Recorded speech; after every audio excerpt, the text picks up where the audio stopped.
who will take us through these next 9 innings of ball. The Pioneers are out there on the field. The infielders gathered around second base. The outfielders are all gathered around shallow center. 64's waiting, getting loose, as should have lineups being announced to the crowd here soon with the anthem and everything else going on. And then 2 other games going on. First game, it's a doubleheader between the Diamond Club Collegians and the NoCo Prospectors. At 2:05, they'll get their first game started, and then at 5:05 will be game number 2 for them. As about ready to get everything going.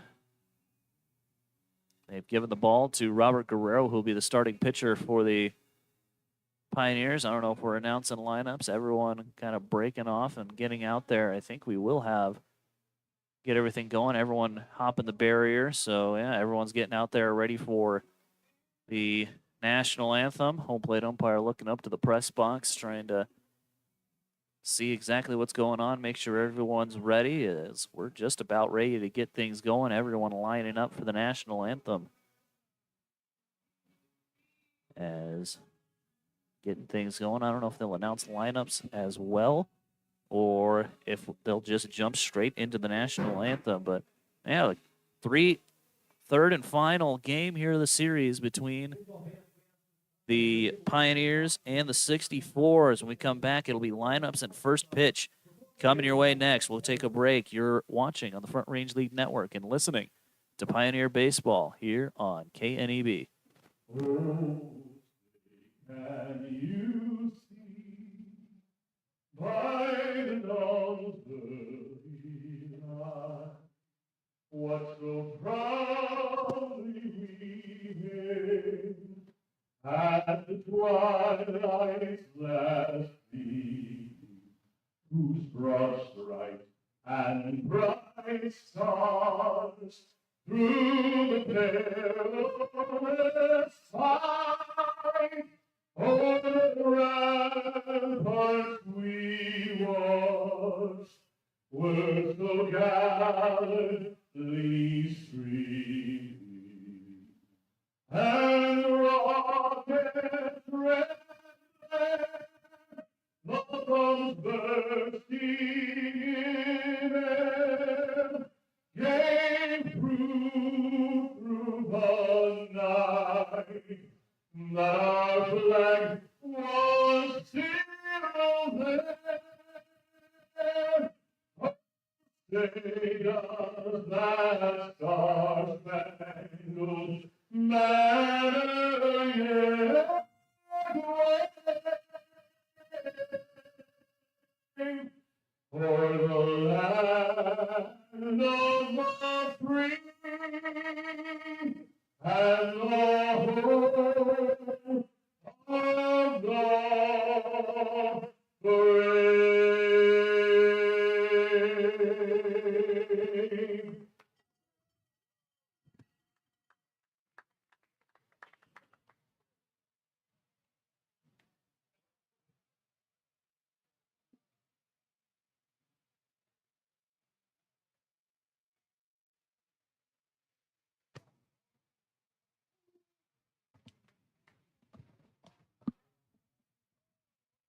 Welcome back to Oregon Trail Park, as we're just about ready to get things going here. And with that, we'll go ahead and give you the starting lineup first for the visiting Boulder 64's. They will look like this offensively. Leading things off and playing out in center field is going to be Jack Gardner.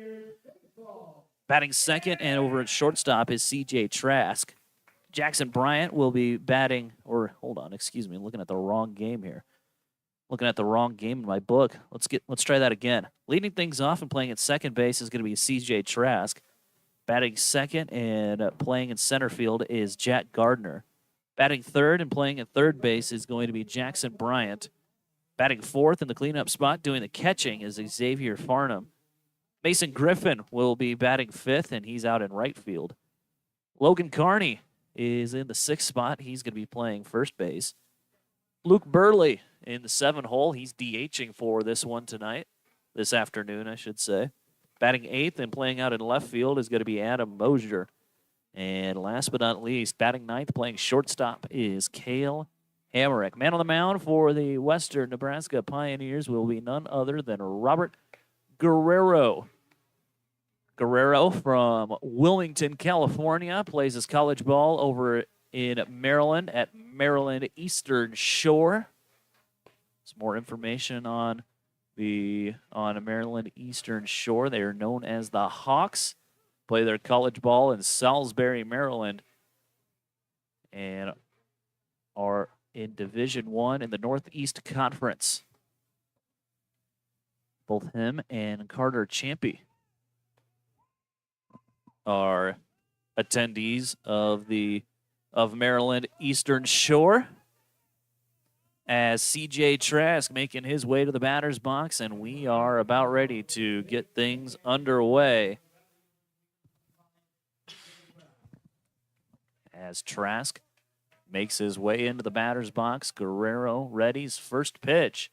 We are underway as Trask swings and hits one in the air to right. Going back on it is Quintero. That is going to get up against the wall. They're going to call it a fair ball. Throw in is going to hold the runner at second, and CJ Trask get things started here for the 64's with a leadoff double. So quickly, the 64's jump on Robert Guerrero. Guerrero, he has made one start earlier in the season. In that start, he went 3 innings, 4 strikeouts, and 3 walks for him. As the first pitch to him misses outside. Jack Gardner next to hit here for the 64's. Gardner in game 2 yesterday, he went 1 for 4. A couple of strikeouts, had a single and a sacrifice fly as he swings and knocks one foul. Ball on a strike now here to the 64's center fielder. If you're just joining us, the 64's got the game started with a bang. CJ Trask, leadoff double. 64's trying to figure out how to bring him home. Here's the 1-1. Swung on and hit back foul, and it's 1-2 now. Guerrero trying to get things going here. Try to bounce back after giving up the leadoff double. It was the first pitch of the game. Definitely not a good feeling if you're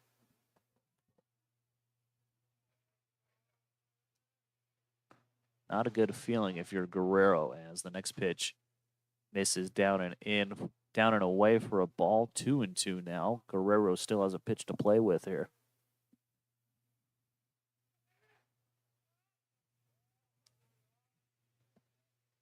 Next pitch from Guerrero, the 2-2. Swung on, hit in the air towards right center. Going back is Quintero. He's looking up, and it is over the wall, a home run.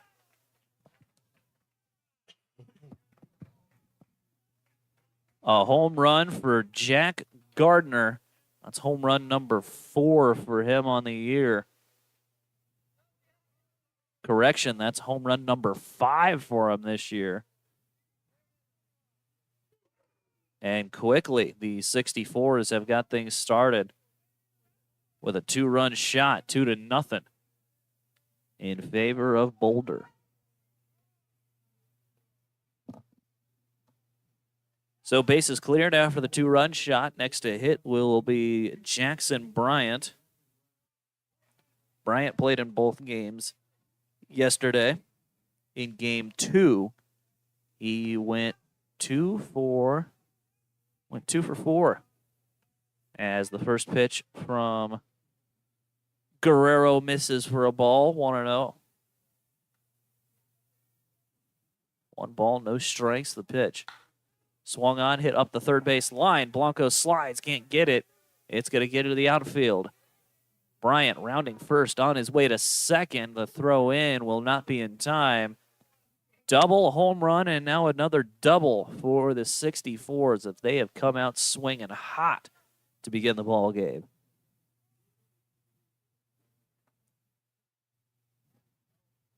For the 64's,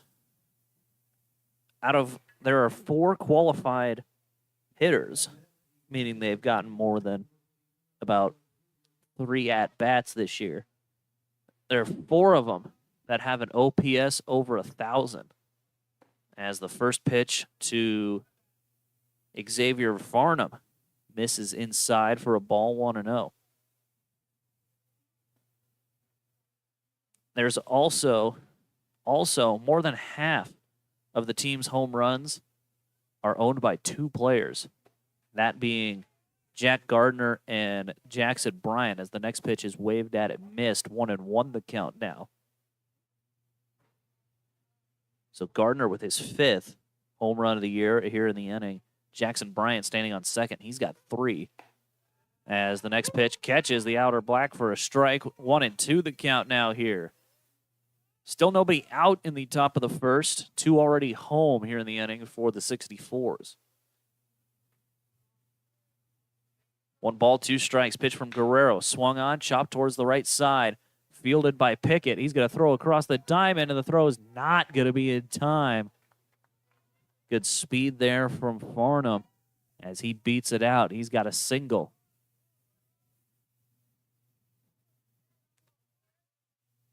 Single here puts runners in the corners for Mason Griffin,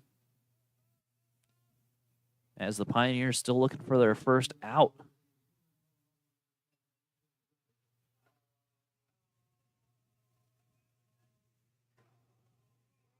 Griffin in yesterday's ball game, he was 2 for 3. A couple of singles to his credit in game 2 yesterday. As the first pitch to him misses low for a ball 1-0. Check on the runner at first. He'll dive back safely. Farnham over on first. He has 2 stolen bases in 4 tries. Nice off-speed pitch. A little curveball action. Floats right into the zone. Good pitch there from Robert Guerrero, and it's a ball and a strike to him now. Ball and a strike to the 64's right fielder. Next pitch. Outside, and it's ball 2. Can't get him to chase at that one.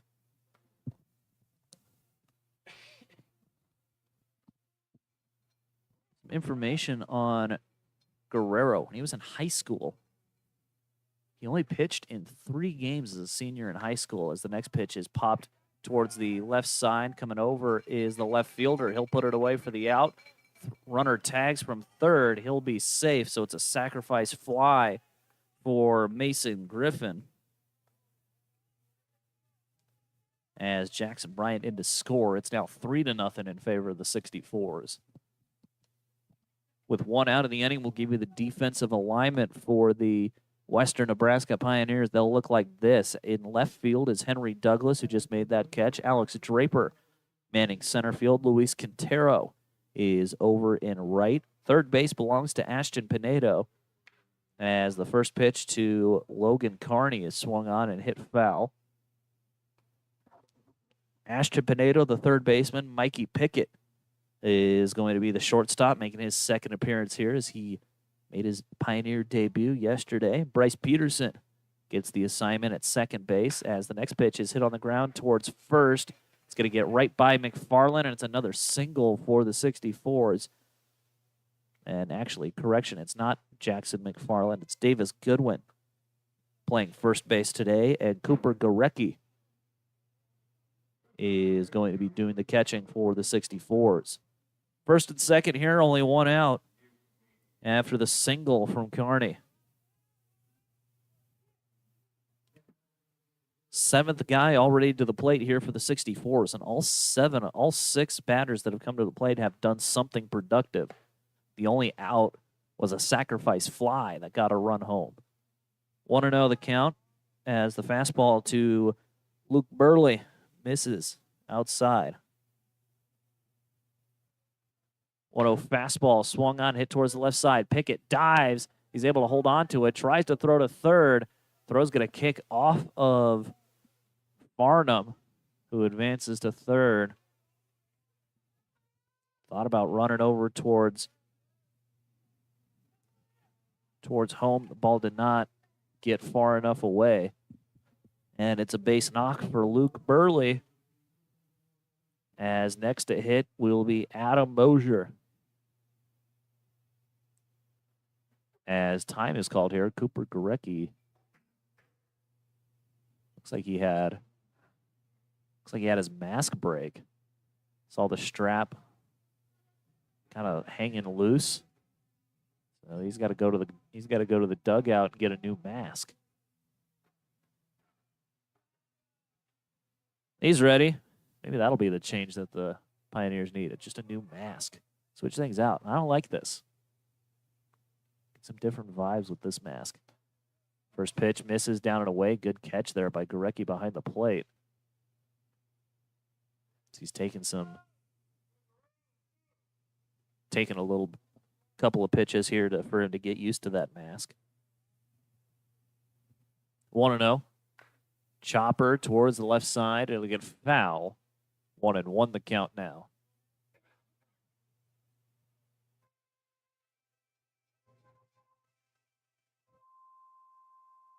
Eighth batter to the plate here for the 64's. 1-1. What good is good on the inner half. Strike called, and it's 1-2 now.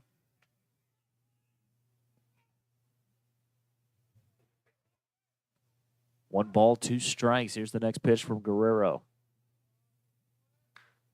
Swung on and hit towards the right side. It'll get foul, and we'll stay at 1-2.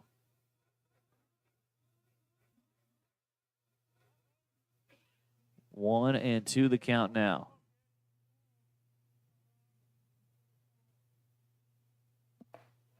Got him looking. Strike three called, and Mosier knew it as he started walking towards the dugout as soon as that ball was caught by Gorecki.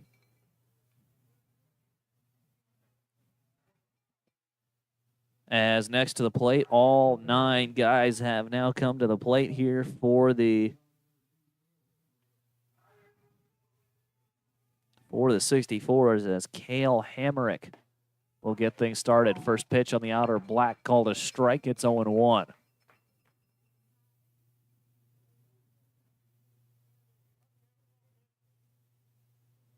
Hamerick is from Sheridan, Wyoming. He swings and knocks another one foul. 0-2 the count. From Sheridan, Wyoming, plays ball at Hutchinson Community College. That is in Kansas.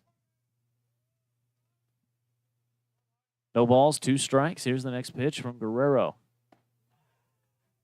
Got him looking. No, it didn't. The entire infield was headed to the dugout. I think every Pioneer was getting ready to head to the dugout as Alex Draper was about halfway in, having to go back to his spot. The 1-2 swung on and fouled back. 1-2 the count once again. I mean, Gorecki was almost off of the dirt circle there in front of the plate before he realized, oh, that was called a ball. 1-2.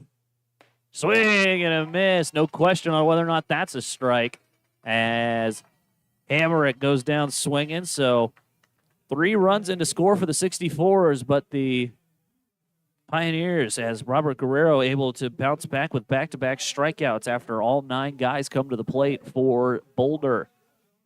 On your West Coast scoreboard, it's the 64's 3, Pioneers nothing. They'll get a chance to answer. Bottom half of inning number 1 coming up next. You're watching on the Front Range League Network and listening to Pioneer Baseball on KNEB.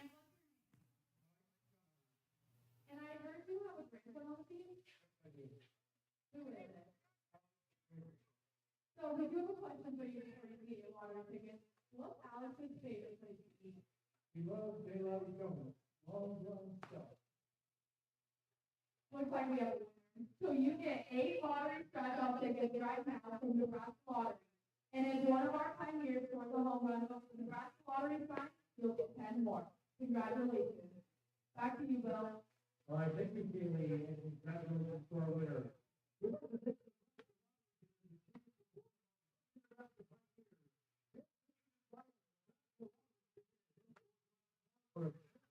pitch.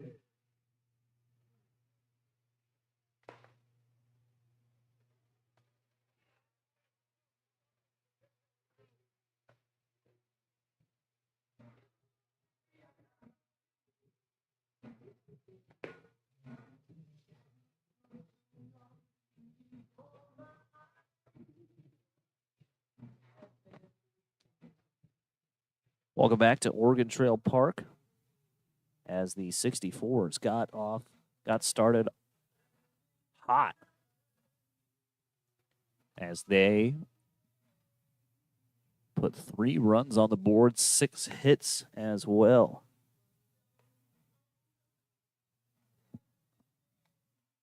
As they will look to keep things going here, try to shut down the Western Nebraska Pioneers, as we'll give you the starting lineup for Western Nebraska. They'll look like this. Leading things off and playing over at shortstop is going to be Mikey Pickett. Batting second at second base is Bryce Peterson. Davis Goodwin gets the call at the 3 spot. He's playing first. Luis Quintero is in the cleanup spot. He's out in right. Playing left field and batting 5th is Henry Douglas. Cooper Gorecki is batting 6th. He's doing the catching. Alex Draper will be batting 7th. He's out in center field. Batting 8th and doing the DHing is going to be Jake Watson. And Ashton Pinedo will be batting 9th and playing third base.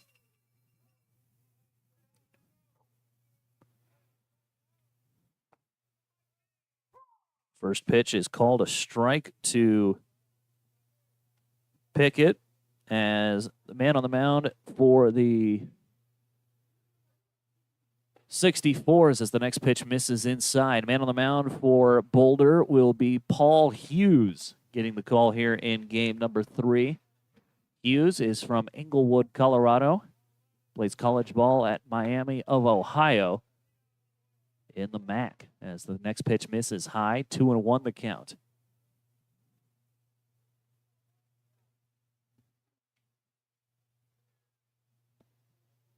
Two one, swung on, hit up the third base line. Third baseman's got it. Throw across the diamond in time for the out. Good throw there by Bryant. And there is one gone in the inning. With that, we'll give you the defensive alignment, and the Boulder 64's will look like this. Out in left field is Adam Mosher. Jack Gardner manning center field. Mason Griffin is assigned to right field. At third base will be Jackson Bryant. Cale Hamrick playing shortstop as the first pitch to Bryce Peterson misses high for a ball, 1-0. CJ Trask is playing second base. Logan Carney is at first base and doing the catching, as he did in both games of the doubleheader, is Xavier Farnham, as Bryce Peterson knocks one off the end of the bat and shoots it into right center for a base knock. Peterson getting the Pioneers on the scoreboard early.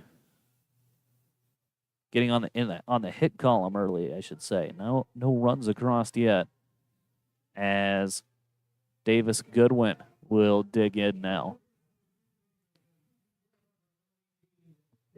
The trend that is interesting with the Pioneers to start the season, they're good at getting on base. They have a .422 on base percentage as a team, but it's just getting guys to hit has been the main issue, as the first pitch to him misses inside for a ball, 1-0.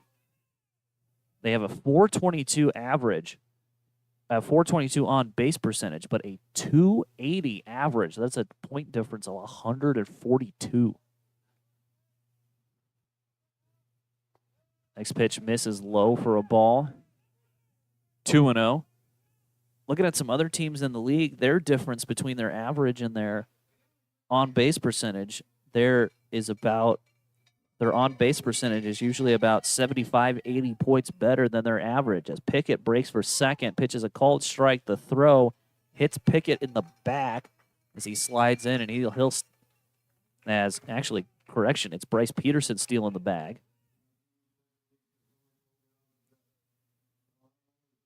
Bryce Peterson with a stolen base. Puts a 2-1 count here on Davis Goodwin with a runner on second.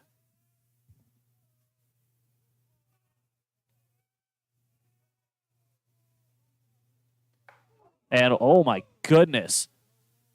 Davis Goodwin just got hit right in the helmet. Could hear it from all the way up here. as he jumped out of the batter's box and sprints towards the Pioneer dugout. Trainer Isaac comes out to make sure Davis is okay. He's shaking it off as he kind of shaking his head a little bit through his batting gloves toward the dugout. And he's going to get over to first. Mike Babe puts his hands on the shoulders of Goodwin. He's still shaking his head out there. I don't know. I'd get Isaac to go out there and try to have a conversation with him. Not pretty. Luis Quintero up to hit as Quintero gets hit with the first pitch he sees right in the shoulder guard, right in the elbow guard, I should say. So back-to-back hit by pitches. That's also been a thing that has helped out the Pioneers on base percentage, as they've gotten hit a lot to start the year. As a team, the Pioneers have been hit with 18 pitches, as compared to the 64's. The 64's as a team have been hit with 9 pitches.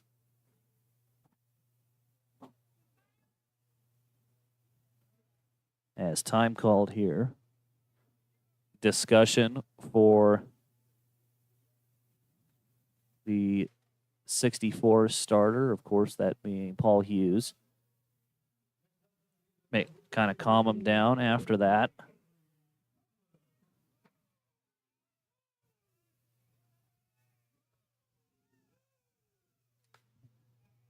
Next to hit for Western Nebraska will be Henry Douglas as he swings at the first pitch he sees and pops it foul. It's 0-1.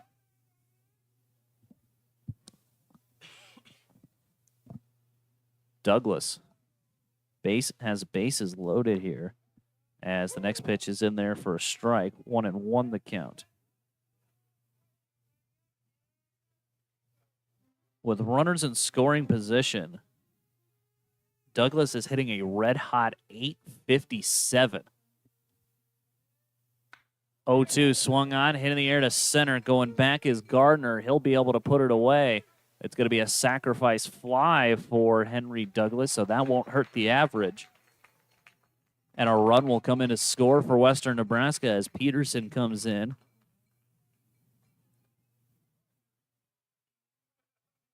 Another RBI for Henry Douglas,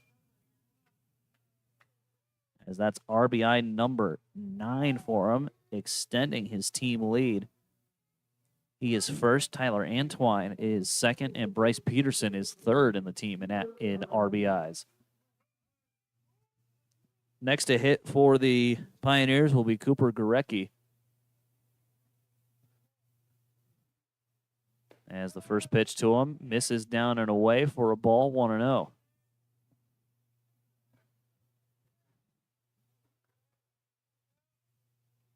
Gorecki is from Bakersfield, California, as he has a pitch come up and in on him. 2-0 the count.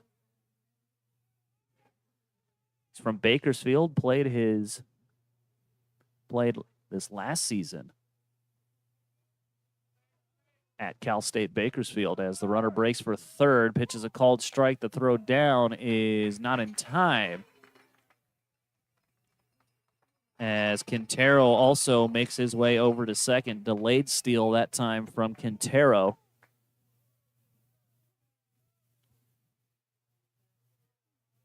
It's another stolen base here for the Pioneers. And another pitch catches Gorecki in the back. Third batter that Hughes has hit in the inning, as the bases are loaded again.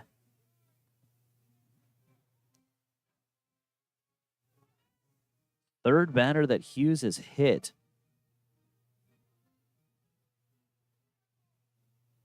Coming into today, he had only hit one batter per 4.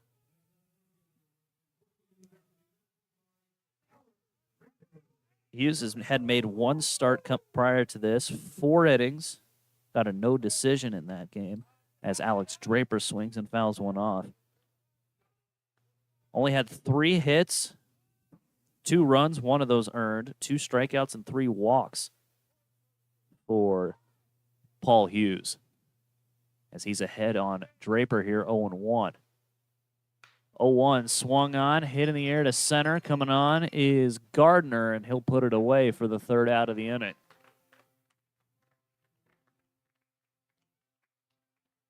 So Draper flies out to end the inning. 1 run across to score for the Pioneers, but the 64's still have the lead. We'll take a break on your West Coast scoreboard.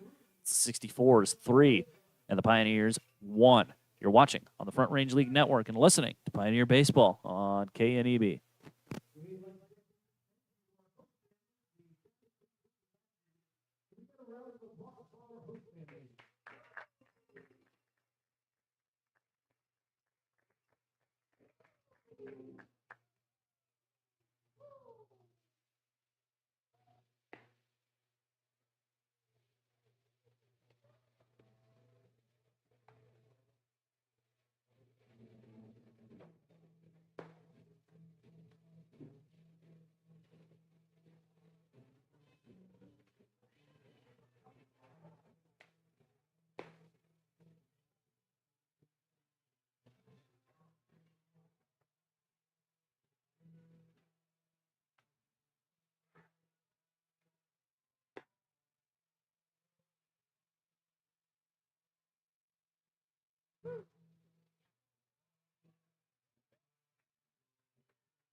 Welcome back to Oregon Trail Park as we begin the top half of inning number 2, as it'll be the exact same order to start inning number 2 as it was for inning number 1 for the 64's, as all 9 guys came to the plate to start the ball game. They got 3 runs out of that.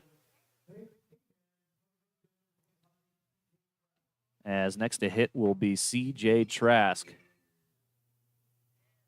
As the first pitch in there for a strike, and it's 0-1.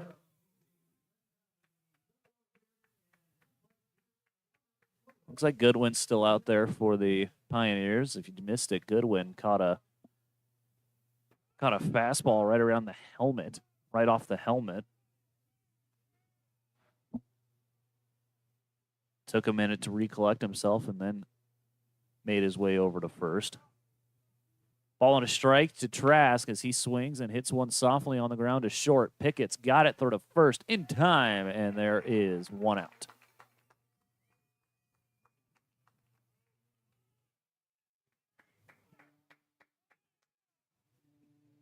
Exact opposite way that the inning got started for the 64's in the first.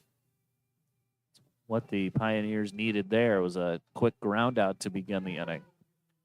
As next to hit will be Jack Gardner. Gardner already 1 for 1 as he hits a slow roller on the ground towards Pinedo at third. Throw to first will be in time. And there's quickly 2 outs in the inning.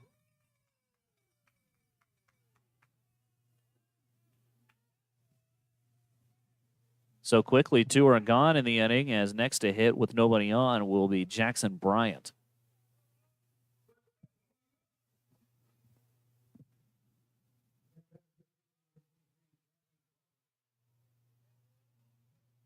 Bryant digs in.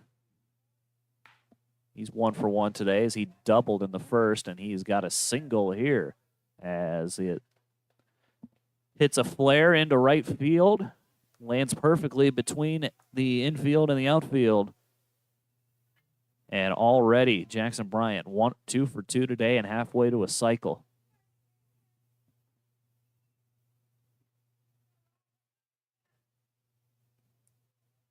Next to hit for the 64's will be Xavier Farnham, as already they're checking on the runner over at first.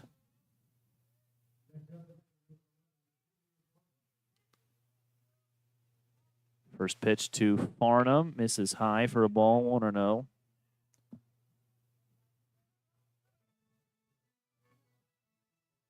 Bryant over on first base when it comes to stolen bases for him. He has 4 stolen bases on 4 tries. Farnham swings at the next pitch he sees. Hit in the air towards right center. Coming over is Draper, and he'll put it away for out number 3. Very different from inning number 1. Inning number 2 ends in just 1 base hit and 1 runner left on. On your West Coast scoreboard, it's the 64's 3 and the Pioneers 1. We'll take a break. You're watching on the Front Range League Network and listening to Pioneer Baseball on KNEB.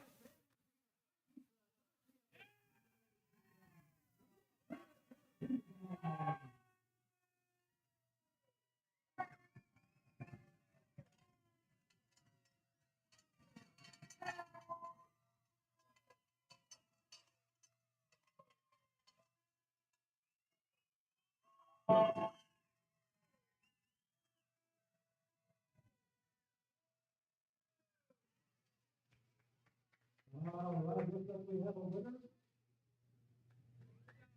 And then y'all participating, and here's a couple of pizza. It's the Boulder Nebraska. And they can get some of the pizza locations here. And they can get delicious pizza.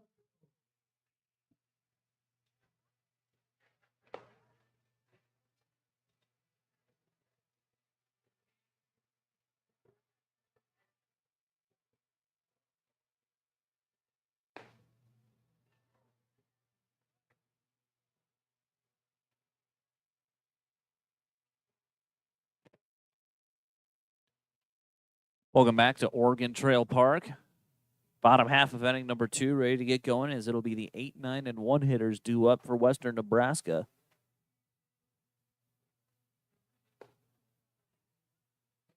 They have a bit of ground to cover here as they are looking to avoid the sweep. 64's won the first 2 games as part of a doubleheader in yesterday. Pio's trying to salvage one here and get at least one.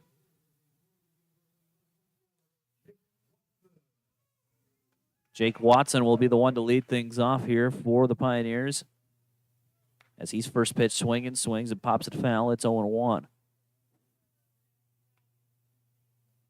Typically a catcher. He's got the DH assignment today as he caught in game 1.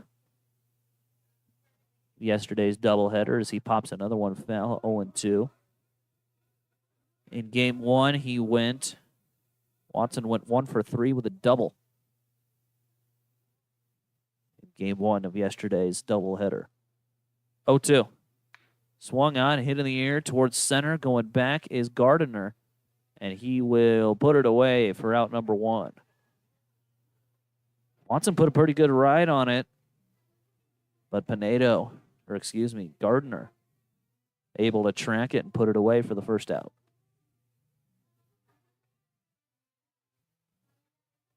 Next to hit for Western Nebraska will be Ashton Pinedo.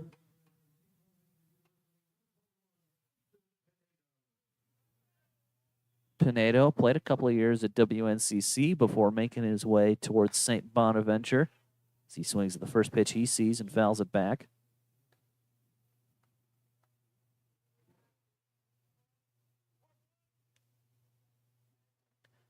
Pinedo played first base yesterday. He's got the third base assignment today as chopper towards the middle, slide by Hamerick, gets by him, and it's into center for a base knock. Hamerick thought he should have had it. He kind of hit the dirt in frustration after that slide, but just scored it right by him, and it's a single for Pinedo.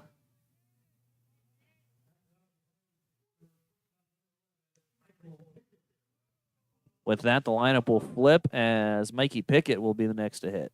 As he gets hit with the first pitch he sees, that is now the 4th batter that Paul Hughes has hit. As I mentioned last inning, Hughes had only hit one batter in 4 innings in his last outing. That is now 4 batters in an inning and a third. Next to hit will be Bryce Peterson. Peterson knocked a single his last time up. Wow, they're going to give Hamrick an error for that. I mean, it did look like he had a chance to make a play on that. And the way he reacted, he did act like he should have had it, as he's going to redeem himself. Hot shot caught by Hamrick. Flip to the second baseman as Pinedo not able to get back in time. It's a double play, and that'll end the inning. A line shot to Cale Hamrick, and a quick flip to second base gets 2 quick outs here in the inning, as it'll be no runs on no hits after the error was called. We'll go ahead and take a break on your West Coast scoreboard. It's the 64's 3 and the Pioneers 1. You're watching on the Front Range League Network and listening to Pioneer Baseball on KNEB.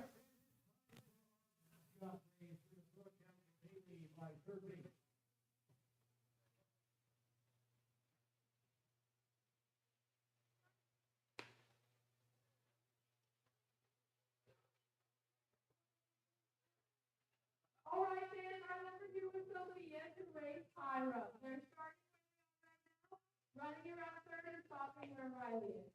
Are you ready? Yeah. Okay, ready? Go.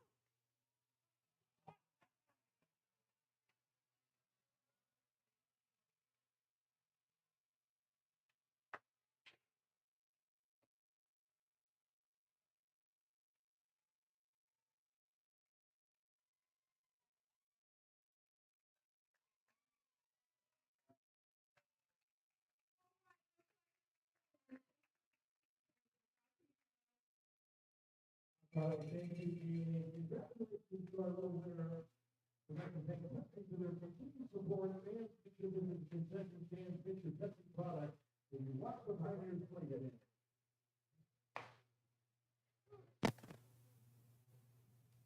Top half of inning number 3 ready to get going here as the 64's have a 3-1 lead on the Pioneers.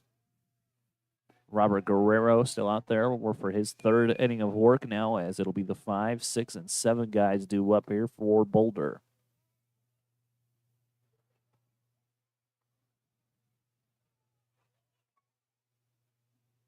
So digging in to lead things off will be Mason Griffin.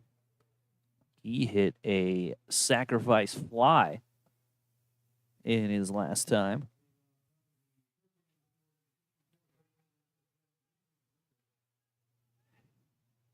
He's swinging at the first pitch he sees on the ground to first. Goodwin's got it. Flip to the pitcher, covering, and Guerrero will win the foot race, and there's quickly 1 out.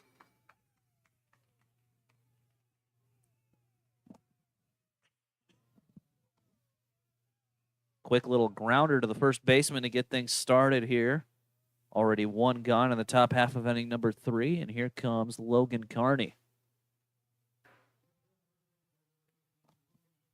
Hit on this a little earlier.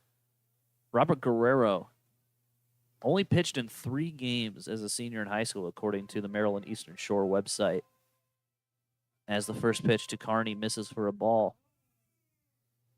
But he played quarterback as well in high school, where he threw for 2,300 yards, swing and a miss at that pitch. Ball on a strike now. He threw for 2,380 yards and had 19 touchdowns as a quarterback in his senior year of high school. 1-1 from Guerrero is swung on, hit on the ground to second. Peterson's got it, throw to first in time, and there's 2 gone. That is now 3 straight set down by Guerrero, trying to make it 4. His next to hit will be Luke Burley, excuse me. Burley getting the DHing assignment today, as he played in game 1 of the doubleheader yesterday. He played first base. He went 2 for 4 with a couple of singles as he swings and hits 1 foul. Burley hit a single in his first AB, 1 for 1 today.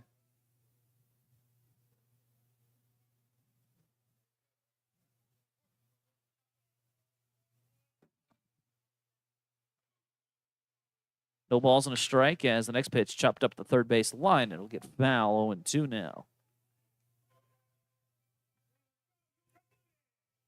Guerrero looking for strikeout number 3 in the ball game. He can get it here.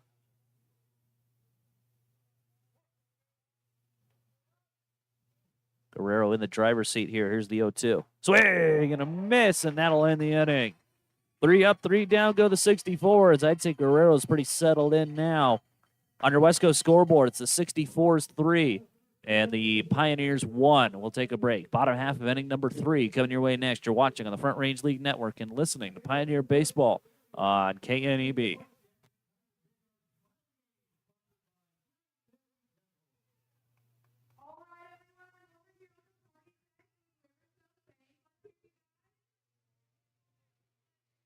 All right, let's see those throws wide. Who has the best one? Oh, we got a few. Oh, got a few. Oh, that was so rummy. Oh, I think we have a winner over here. Thank you guys for participating. Back to you, Bill.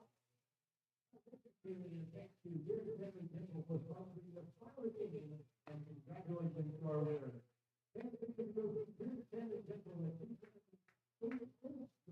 For all of your participation.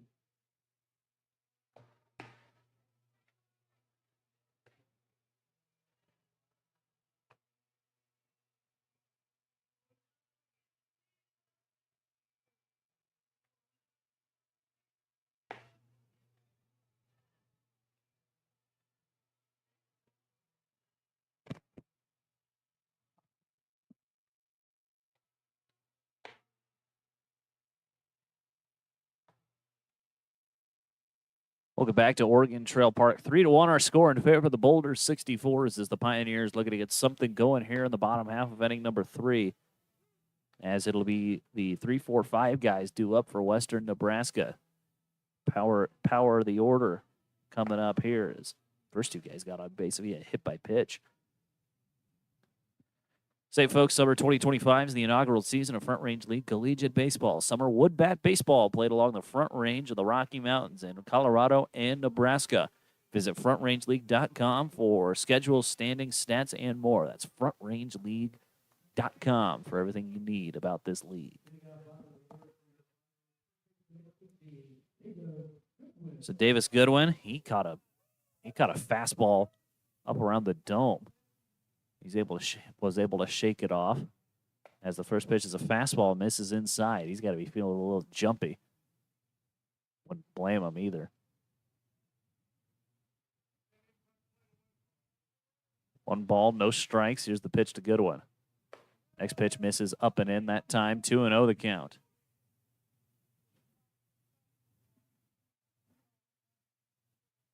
Goodwin is from Bakersfield, California. Swung on and hit back foul. Played this past season at Cal State Bakersfield. He'll be playing college ball next year at UC Santa Barbara. He's ahead in the count here. 2 balls and a strike. 2-1, swung on, hit down the left field line. That's going to stay fair. Fair ball. Goodwin rounding first, on his way to second. It's going to get all the way into the corner. Throw in will be cut off, and it's Davis Goodwin in with a stand-up double for the first extra base hit of the ball game for the Pios.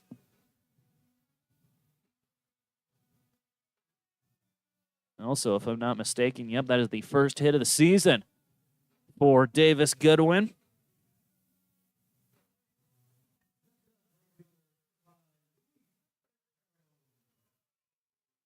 As now to hit for Western Nebraska will be Luis Quintero. Quintero takes a look at the first pitch, misses high for a ball. It's 1-0.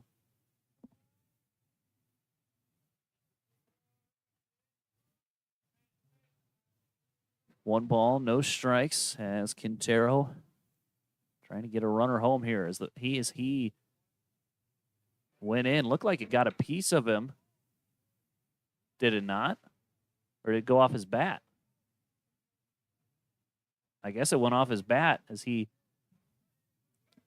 kind of made a move to maybe get out of the way of it.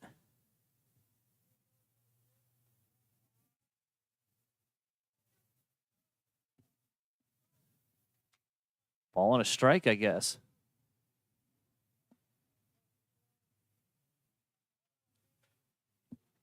Quintero was also hit by a pitch back in the first inning as he swings at the next pitch he sees, hits it foul, 1-2.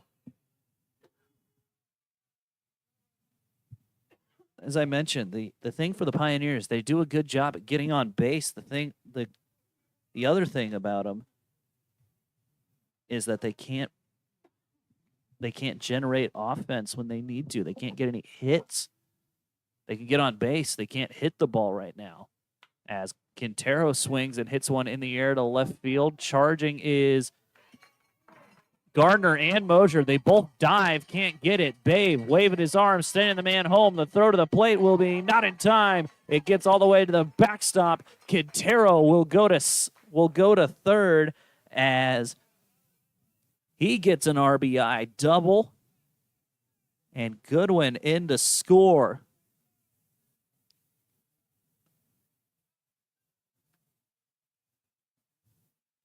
Now they are getting hits. Back-to-back extra base hits here for Western Nebraska.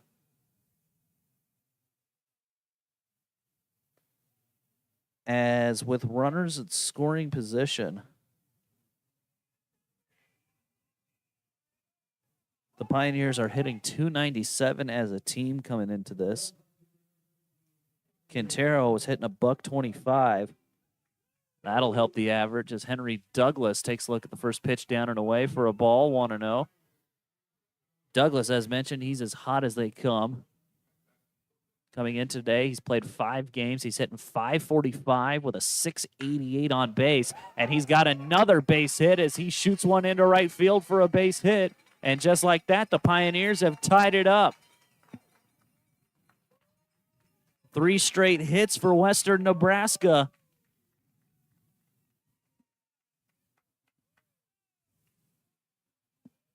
That's RBI number 9. Actually, RBI number 10. Already the second run driven in.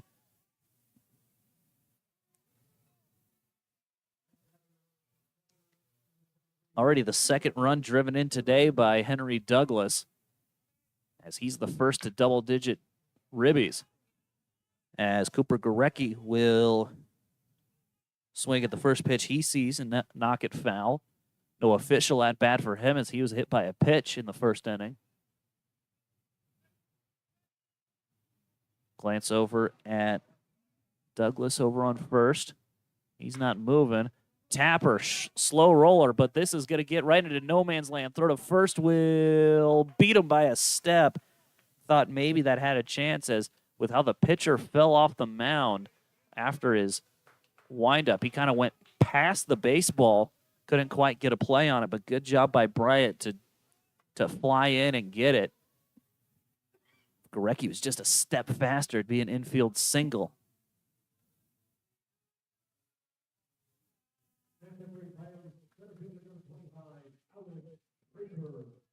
Alex Draper will be the next to hit.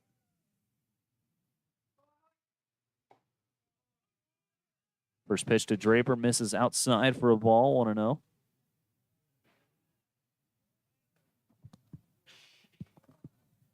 Gorecki just the first out of the inning, so a lot of work to do here for Western Nebraska. 1-1 misses outside for a ball, 2-1.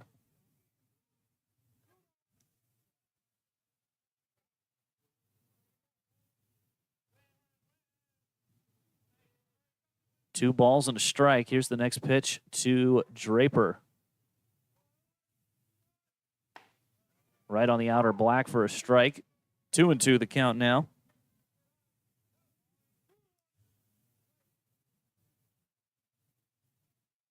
Draper has a 1-to-1 walk to strikeout ratio. Like to see that get a little higher. 2-2. Misses outside for a ball, 3-2. So there's actually only 5 guys on the Pioneers that have more walks than they do strikeouts to start the year. Payoff pitch to Draper. Misses. Ball 4.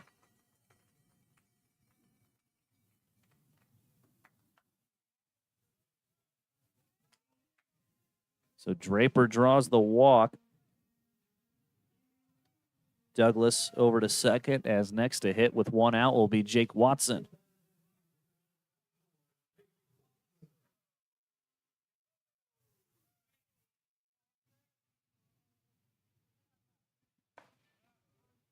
First pitch to Watson, right at the knees for a called strike. It's 0-1. Watson flew out to center to begin the 6th inning. To begin the 2nd inning, excuse me.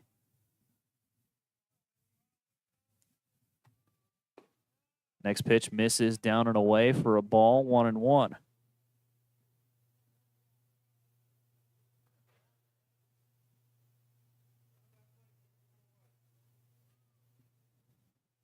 One ball, 1 strike. Next pitch to Watson is swung on, hit in the air to right center. Coming over is Griffin. He'll put it away for the out. Both runners are running as the throw goes to third. Both runners able to tag after the throw to third. So another fly out by Watson advances the runners. As next to hit will be Ashton Pinedo. He's now the 7th Pioneer to come to the plate.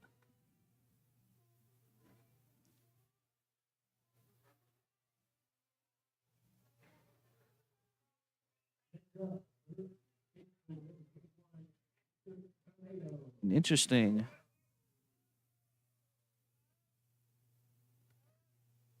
thing here. Ashton Pinedo takes a look at the next pitch.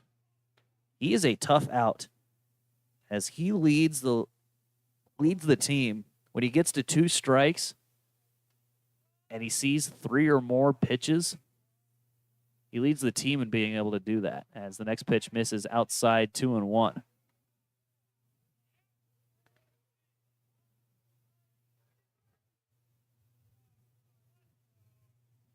Two balls, no strikes here to Pinedo. Swung on and tapped foul. 2-1 the count.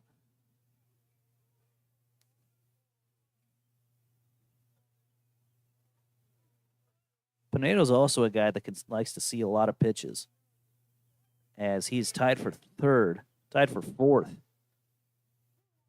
Him and Jake Watson in at-bats that have lasted longer, 6 pitches or longer. 2-1. Looked outside, called a strike on the outer black for a strike. 2-2.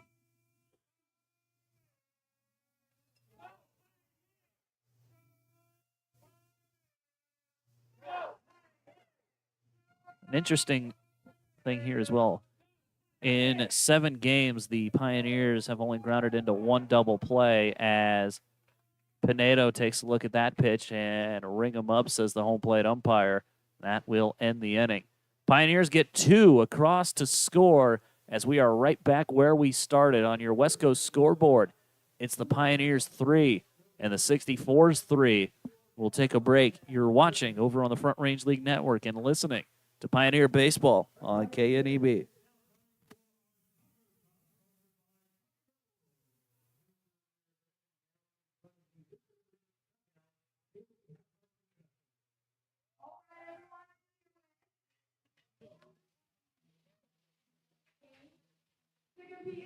Taco sauce. They each have 3 tacos with the hula in front of them. They're each going to throw both for all 3 of them, and whoever makes the most wins. Are you guys ready? Okay, go ahead. You can get closer. Oh, who looks like you? Oh, and a bounce out. Looks like we have a winner. Congrats to you. Back to you, though.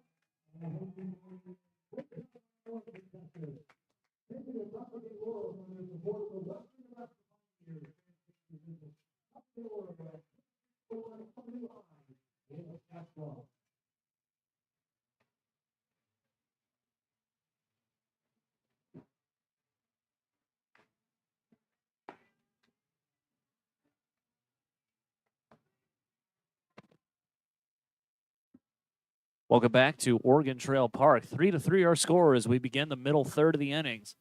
Top half of inning number 4 ready to get started. 8, 9, and 1 guys due up for Boulder, as it'll be Adam Mosier to get things started.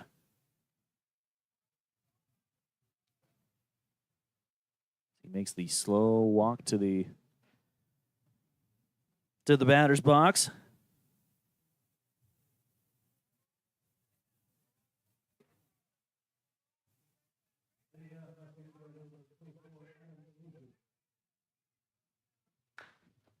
First pitch swinging is Mosier up the third base line, and it'll get foul.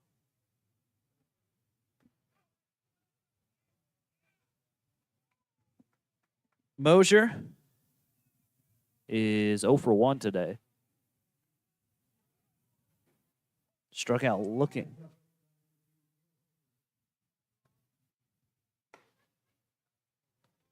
As the next pitch, 1-1.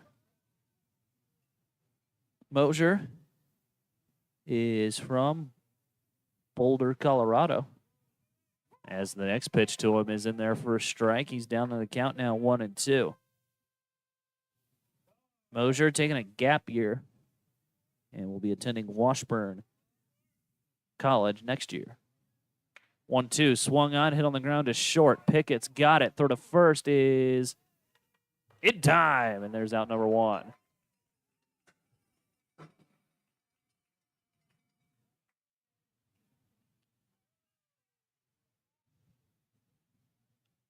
That is now 5 straight set down here by Robert Guerrero, who had a rocky start to the first inning where he allowed 3 runs in the first inning and has given up just 1 hit since then. Hamrick looking to square. First pitch to him misses outside, able to pull the bunt back in time. It's 1-0. Hamrick struck out swinging to end the first inning. His last time up is he had a day to forget also yesterday. He looks to square again, pulls the bunt back. That's in there for a strike. Hamrick didn't agree. Hamrick had a day to forget where he went 0 for 4 yesterday with 3 strikeouts. 1 ball, 1 strike. Next pitch misses outside. Hamrick wasn't bunting that time. 2-1.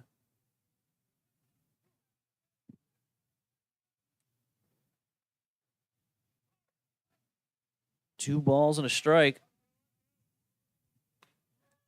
As the next pitch in there, and now it's 2-2.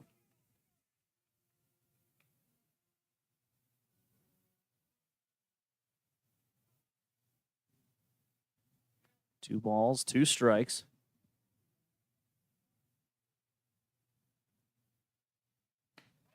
Next pitch looked good. Home crowd thought that was strike 3, just missed outside for a ball.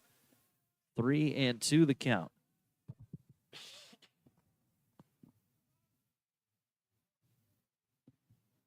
Three balls, 2 strikes, nobody on here. 1 out in the top half of inning number 4. Next pitch tapped in front of the plate. Gorecki will pop out of the crouch. Thought that bounced off the plate maybe. Thought that was going to be a foul ball.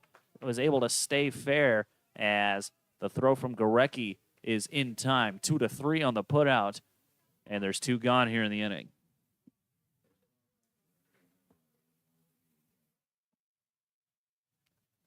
Kind of a swinging bunt action that time, and that time everyone was ready for it.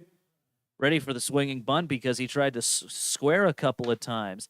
First pitch swinging here is C.J. Trask on the ground to Pickett, throw to first in time, and that'll end the inning. 7 straight retired now by Robert Guerrero, as it's another 3-up, 3-down inning. On your West Coast scoreboard, it's the 64's 3 and the Pioneers 3. We'll take a break. Bottom half of inning number 4 coming your way next. You're watching on the Front Range League Network and listening to Pioneer Baseball on KNEB.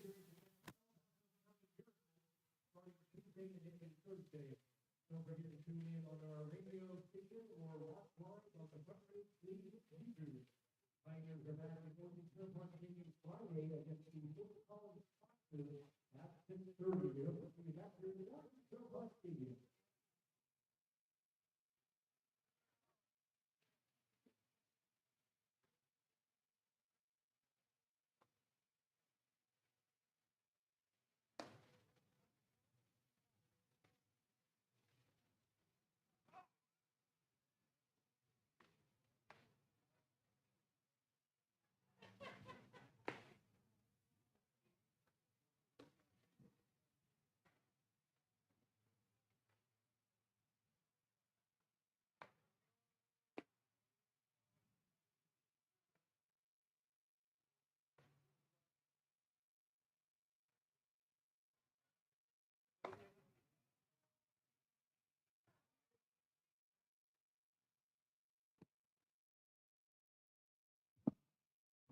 Welcome back to Oregon Trail Park. Bottom half of inning number 4 ready to get going as Ashton Pinedo will lead things off here for the Pioneers.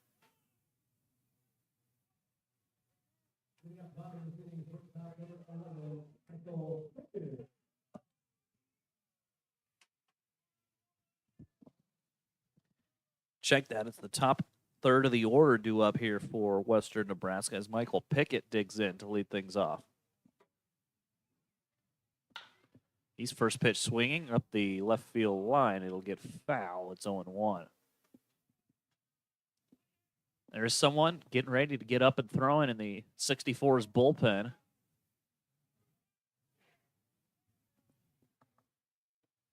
Looks like as the next pitch goes up and in on Pickett, has to get out of the way of it.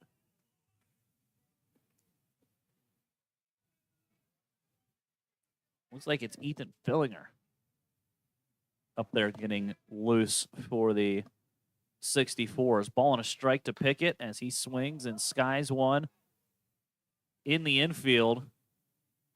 Coming over is Trask, and he'll put it away for the first out of the inning.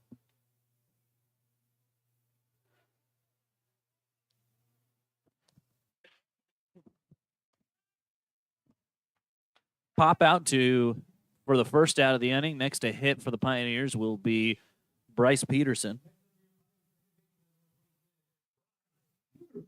Peterson 1 for 2 today, singled and then lined out into a double play. As the first pitch to him misses inside.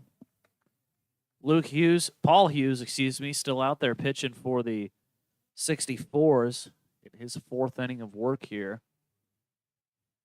1-0. Swing and a miss, and it's a ball and a strike now.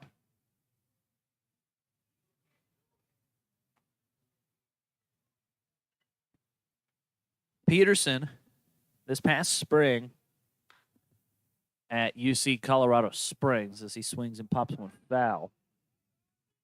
In his time at Colorado Springs this past year, he hit .404 with a .463 on base. He had 9 home runs and 41 RBIs in his time for the Mountain Lions in 2025 as he pops another one foul. 1-2 as I think that one nearly hit a child. That pop foul. I think everyone's okay over there. Kind of got a reaction from the crowd. 1-2, down and away. Check his swing. No appeal from the home plate umpire, even though the catcher asked for it. 2 balls, 2 strikes, 1 out here, the bottom half of inning number 4. We're tied at 3 apiece as Peterson swings and hits one in the air to center. Coming over is Gardner. He'll put it away for out number 2.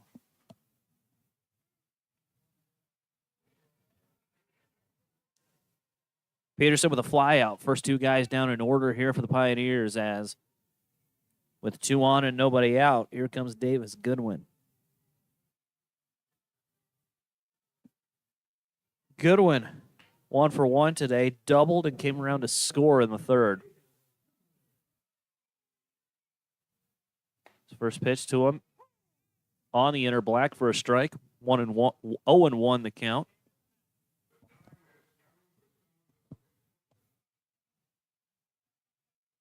No balls and a strike as the next pitch bounces to the plate. 1-1 now.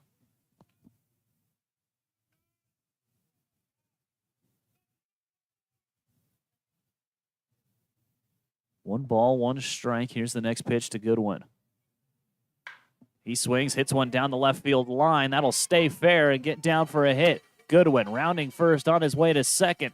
Throw in from left is not going to be in time, and Davis Goodwin in with another stand-up double. He's figured it out. As mentioned earlier, he had played in, this is his 4th game as a Pio. Got his first hit, now got his first 2 hits, both of them doubles. As Luis Quintero will be the next to hit. First pitch fastball on the outer half of the plate for a strike, 0-1. Quintero, he's 1 for 1. He's followed the same fate as Goodwin. Hit by pitch and a double. See if he can do it again. Here's the 0-1. He swings, hits one in the air to center. Going back is Gardner, and he will put it away for out number 3. As Quintero didn't even drop his bat. Pioneers leave 1. We'll go to the top half of inning number 5 on the West Coast scoreboard. It's the 64's 3 and the Pioneers 3. We'll take a break. You're watching on the Front Range League Network and listening to Pioneer Baseball on KNEB.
Top half of inning number 5 ready to get underway. As it'll be the 2, 3, 4 hitters due up for Boulder.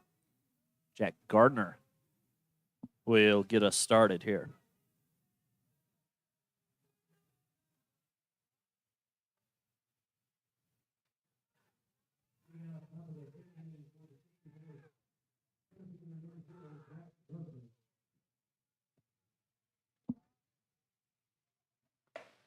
First pitch to Gardner misses inside for a ball, 1-0.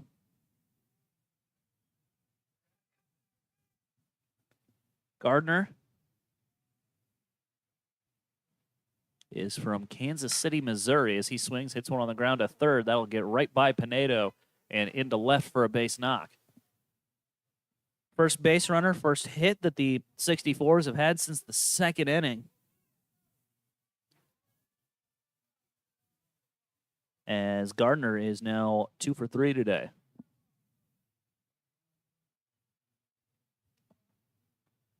Two for 3 with a home run is Gardner. So he got the game started off with a bang. 2-run shot. Jackson Bryant next to hit. Check on the runner at first. He'll dive back safely.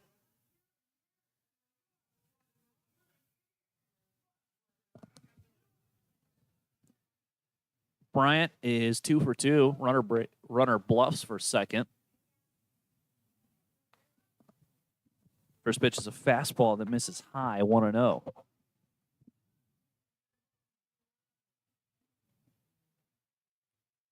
Double and a single for Bryant as he swings, hits one softly on the ground to first. Goodwin's got it. He'll dive and sprint over to first, and there is out number 1.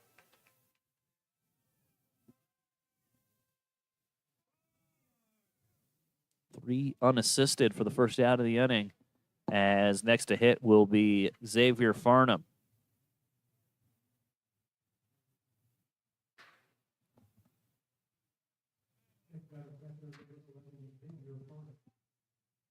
Farnham, one for two today, singled in the first and then flew out in the second. First pitch is a fastball that catches the right at about the knees, and now time called here by Cooper Gorecki.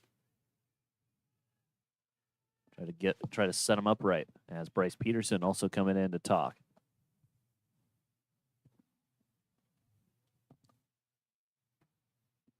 Farnham is from Alpine, California. Plays his college ball at San Diego State.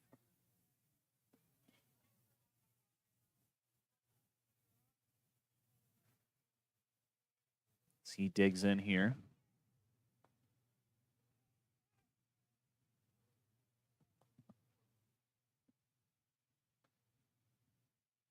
Oh, 1 chopper up the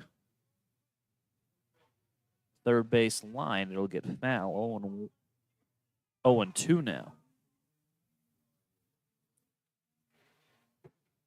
Farnham digging in here. He leads the FRL in quality at bats. You know, at bats where you make guys work, take good pitches. As now a throw to second as Gardner dancing around over there.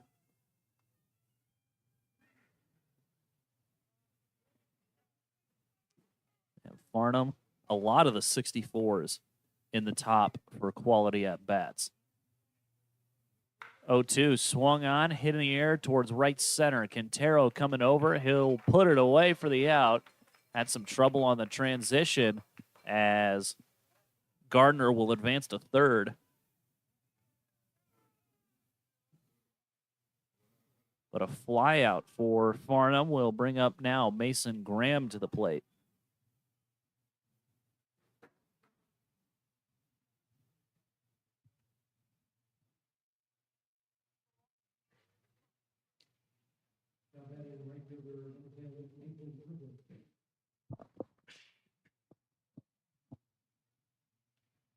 Mason Griffin, 0 for 1 today as he's first pitch swinging.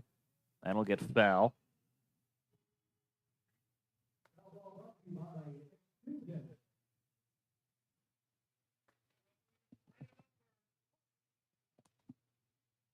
No balls, and we'll strike here to Griffin.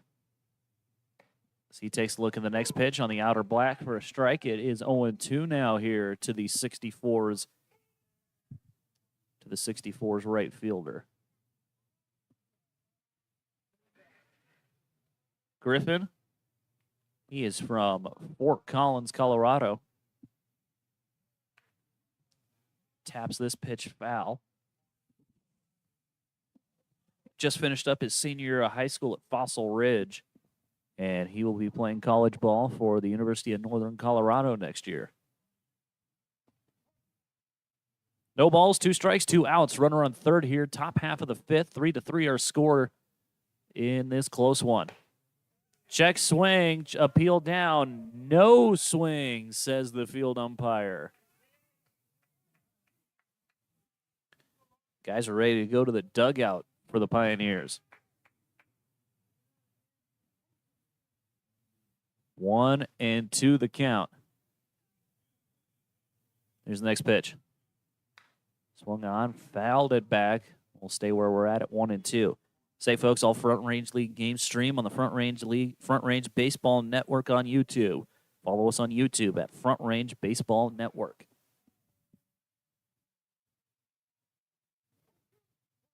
Ball and 2 strikes here. As Guerrero, as mentioned, he did a good job of settling in. Next pitch swung on, hit in the air towards left center. Going back on it is Draper, and he will crash against the wall and make the catch. Draper able to put it away for the third out of the inning as the 64's will leave 1. Go to the bottom half of inning number 5. We're halfway home now. It's the Pioneers 3 and the 64's 3. You're watching on the Front Range League Network and listening to Pioneer Baseball on KNEB. We'll be back.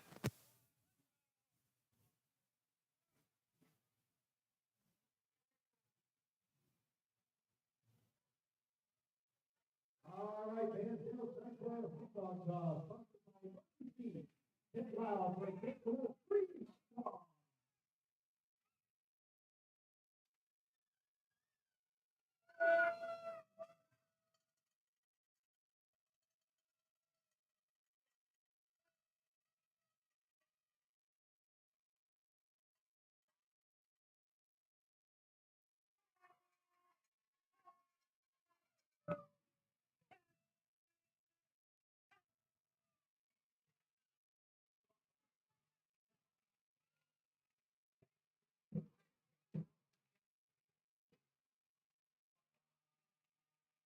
We'd like to thank once again for their continued support of the Nebraska Pioneers.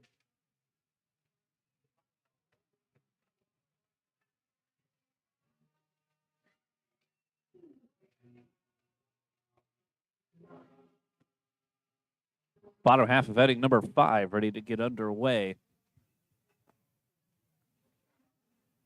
as the Pioneers and the 64's been going back and forth here. The 64's broke the game open as they put up a 3-spot in the top half of the first.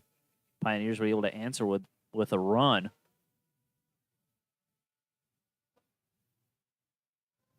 They were able to answer with one run in the first, and then they were able to tie the game up in the 3rd inning.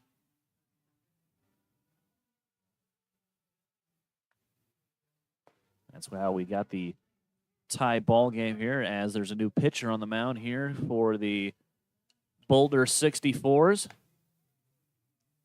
Throw down. It looks like the man on the mound will be Ethan Fillinger, the 6-foot right-hander from Windsor, Colorado.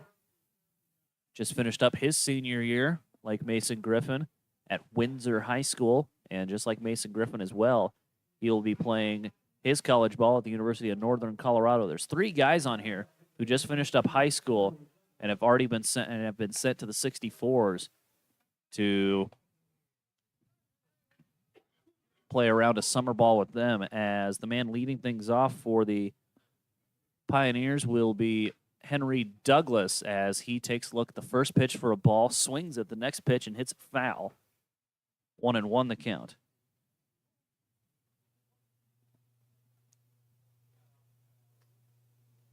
One ball, 1 strike here to Douglas, as the next pitch misses. 2-0. Man, interesting. 3 guys on the 64's just finished up high school, will be playing at Northern Colorado, and have been sent here to play here in the Front Range League. Next pitch waved at, missed by Henry Douglas. Counts evened up at 2 balls and 2 strikes here. Douglas 1 for 1, hit a sacrifice in the first, and then had an RBI single in the 3rd as he swings and hits one in the air to left. Going back on it is Mosier, and he will put it away for out number 1.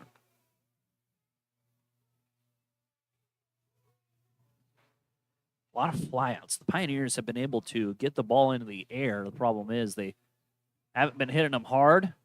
Haven't been hitting them hard enough, I should say. And then also have been hitting them right at people. Cooper Gorecki will be the next to hit, as a fastball waved at and missed by Gorecki puts him down in the count early, 0-1.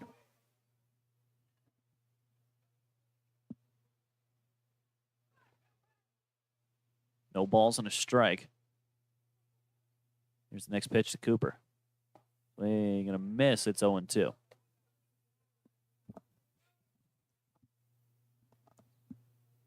Gorecki is 0 for 1. Was hit by a pitch in the first and then grounded out in the 3rd. Here comes the 0-2 from Fillinger. Swung on, hit towards the left side.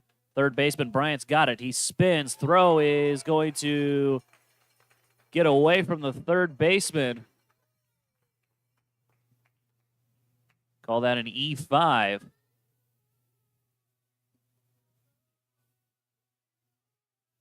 As Gorecki's on first.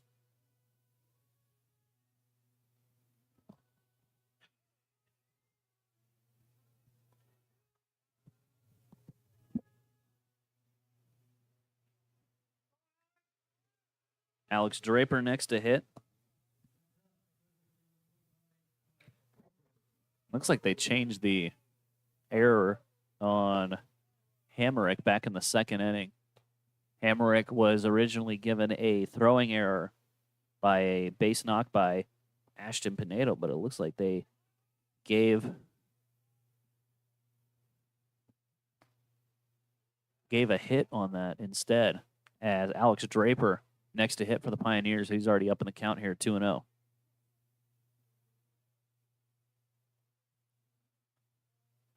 Two balls, no strikes, 1 on, 1 out here for the Pioneers in the bottom half of inning number 5. Draper swings and pops one up into shallow center. Going back on it is Hamrick, and he will put it away for the out. And there's 2 gone in the inning.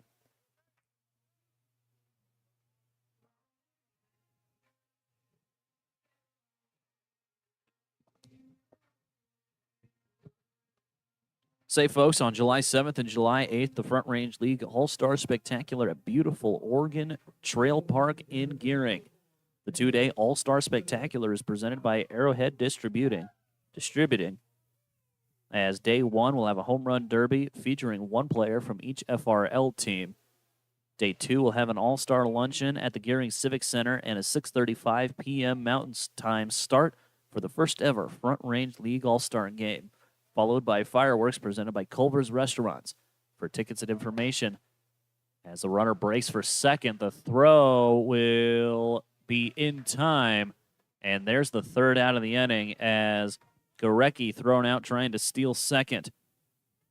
But for tickets and information on the All-Star Game, visit FrontRangeLeague.com or WNPioneers.com. That's FrontRangeLeague.com or WNPioneers.com for more information on the All-Star Game. No runs, no hits, no errors. Nobody left on after Gorecki thrown out trying to steal second. On your West Coast scoreboard, it's the 64's 3 and the Pioneers 3. We played 5 full. We'll take a break. You're watching on the Front Range League Network and listening to Pioneer Baseball on KNEB.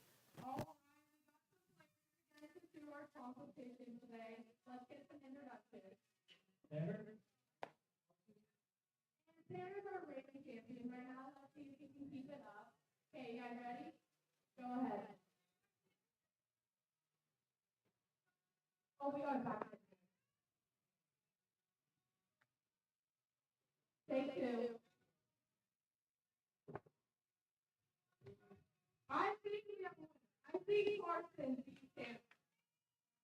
Thanks for participating, guys. Back to you, Joe. All right, thank you, Kayleen. Great job, Coach Justin. Thank you for the tough ball for your support. Thank you for finding yourself in a pickle. Contact. Tough ball.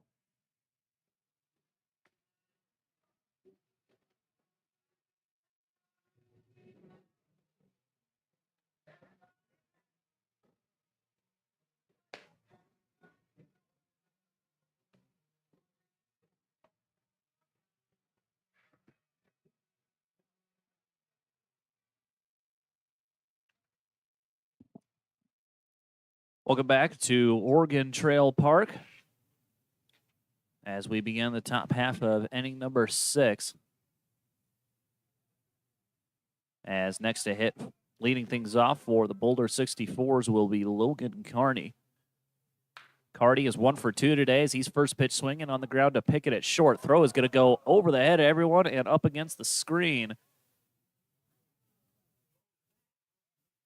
And call that an E6. As Pickett in the crouch can't believe he just did that. First error for the Pioneers in this one. Up until that point, they've been playing pretty clean baseball. As I think the umpires get together and talk about whether or not Carney should be awarded second. I'm kind of surprised he's not, as that got that pitch hit, that throw from Pickett hit the screen, which you'd think would be immediately ruled a dead ball, but swung on as the first pitch to Luke Burley causes the bat to go flying out of his hands. Thought maybe he might have broke the handle on the swing. That just slipped out of his hands. Got to tighten up the batting gloves. He put some pine tar on it. He's not going over to do that. He's got to hold it tighter. Check on the runner at first. He'll dive back safely.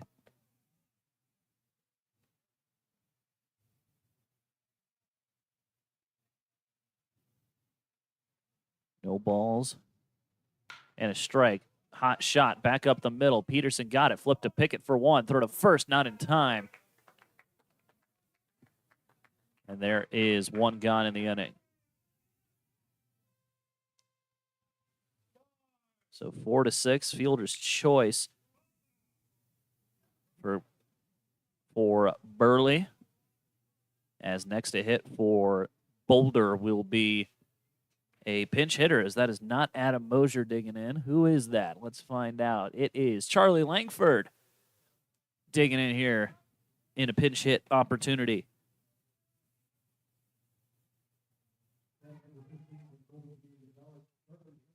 Langford looking to square, and the throw from Gering. No. Dead ball. They say McFarland made contact on the bunt.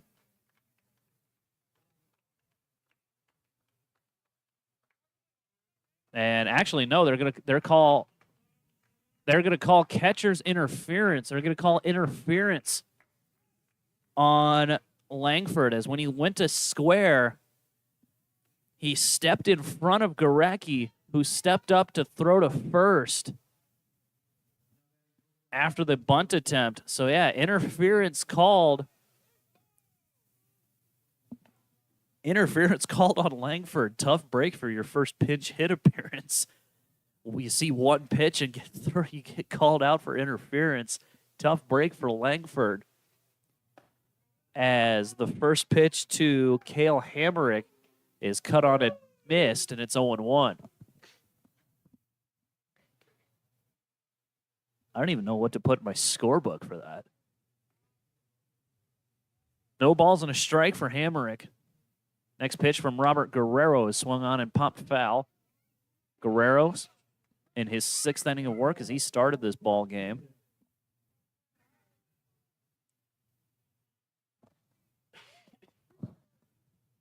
Both pitchers in line for a no decision as we're tied up here in the top of the 6th. 3-3 our score.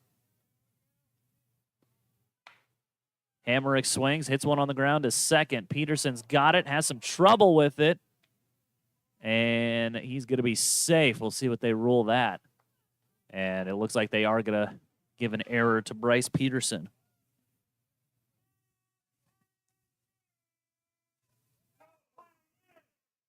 So Burley advances to second.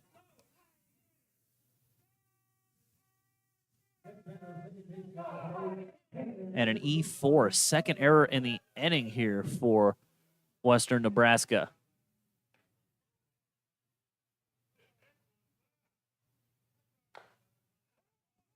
CJ Trask next to hit as he fouls one right off his foot, and he's going to have to take a second to collect himself after that. That looked like it hurt.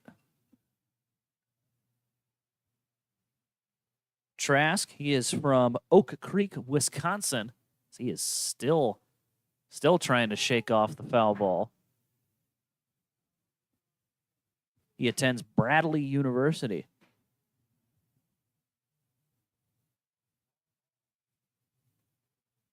In Peoria, Illinois.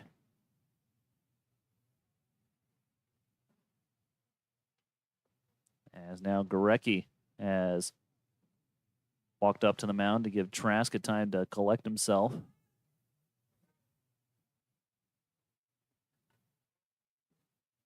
Home plate umpire calling for a refill. He'll get the refill. 3 runs, 6 hits, 2 errors, the line for the Pioneers. 3 runs, 8 hits, 1 error for the 64's here in the top half of inning number 6. No balls and a strike to CJ Trask. He's ready now. He's shaking it off fully. 0-1 outside, called a strike, and it is now 0-2. Looked outside from up here. 2 on, 2 out. As Trask is 1 for 3 today. Here comes the 0-2. outside, 1-2.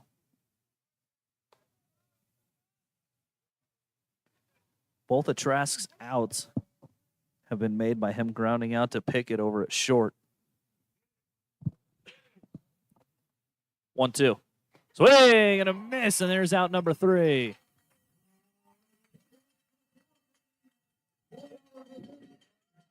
No runs, no hits, couple of errors for the Pioneers as we'll go to the bottom half of inning for the 64's, I should say. As we'll go to the bottom half of inning number 6, 64's 3. Pioneers 3 is the score on your West Coast scoreboard. We'll take a break. You're watching on the Front Range League Network, and you're listening to Pioneer Baseball here on KNEB. Home with the baseball for the Pioneers and that jersey. And what's your name? And where are you from? Well, we're glad to have you here at the Pioneers game, and I heard it's your first one, so we're glad to have you. Congratulations, bud. Back to you, Bill.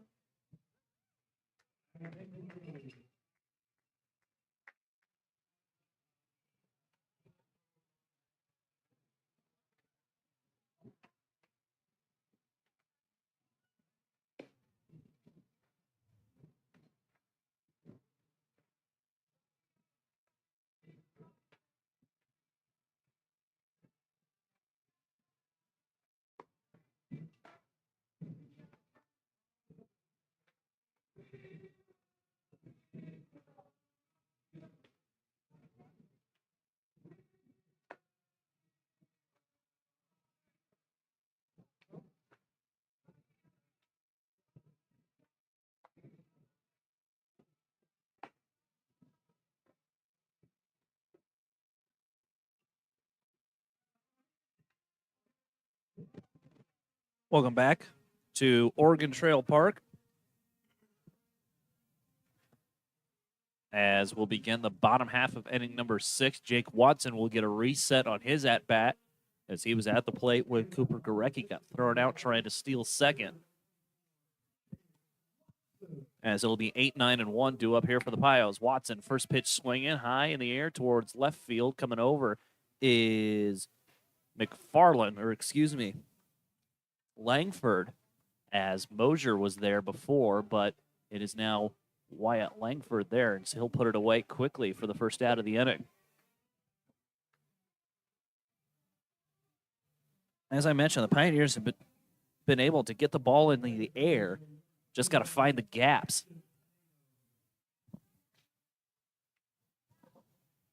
Ashton Pinedo next to hit. Takes a look at a pitch outside for a ball.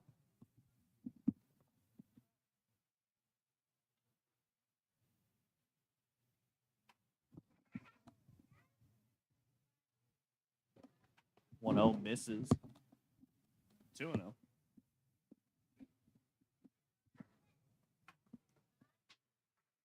Two balls, no strikes.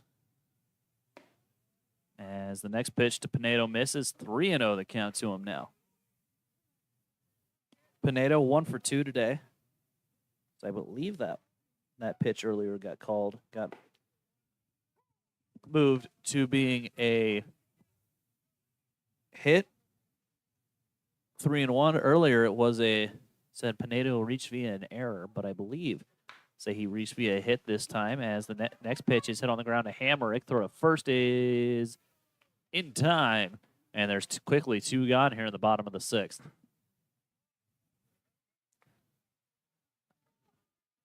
Say, folks, next Sunday is not only Father's Day, but it's Special Olympics Day at the ballpark. The Pioneers will be wearing special jerseys for the game to celebrate Special Olympics athletes in our area. These jerseys are being auctioned with proceeds going to our local Special Olympics organization. Watch our social media outlets for information on how to bid on these unique jerseys. We thank 21st Century Equipment for their support of Special Olympics and providing the jerseys for our guys to wear. Michael Pickett next to hit for the Pioneers. He's down in the count, 0-1. He's 0 for 2 today. Was hit by a pitch in the second. Next pitch is tapped foul, 0-2 now. As Ethan Fillinger out there for his second inning of work. relieving Hughes of his duties. No balls, 2 strikes. Here's the next pitch. That one hit on the ground towards first. Carney's got it. He'll take it himself for the 3rd out of the inning, and that will do it. 3 up, 3 down go the Pioneers. On your West Coast scoreboard, it's the 64's 3 and the Pioneers 3. We'll take a break. You're watching on the Front Range League Network and listening to Pioneer Baseball on KNEB.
Top half of inning number 7 ready to get underway as it's a new pitcher on the mound for the Western Nebraska Pioneers. As it looks like it is Gabe Wetzel out there relieving Robert Guerrero of his duties. But he put in a solid 6 innings of work, quality start for Robert Guerrero. A nice pitch there by Wetzel during the warm-ups. Guerrero ends it. 6 innings, 8 hits, 3 runs, all of them earned. And he will not get a decision as he exits the game with it tied at 3. He also finishes with 2, 3, 4 strikeouts on the day.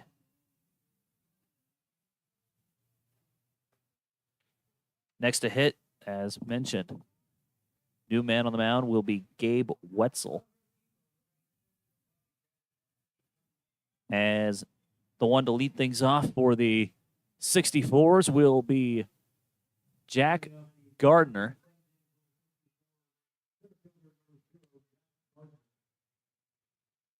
Wetzel from West Valley City, Utah. As the first pitch catches, Gardner just skimmed his jersey, and he'll get first. Wetzel from West Valley City, Utah. He attends Saracoso Community College.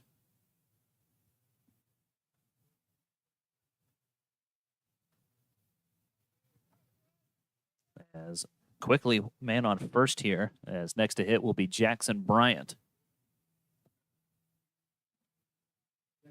Wetzel, he has made 1 appearance this year.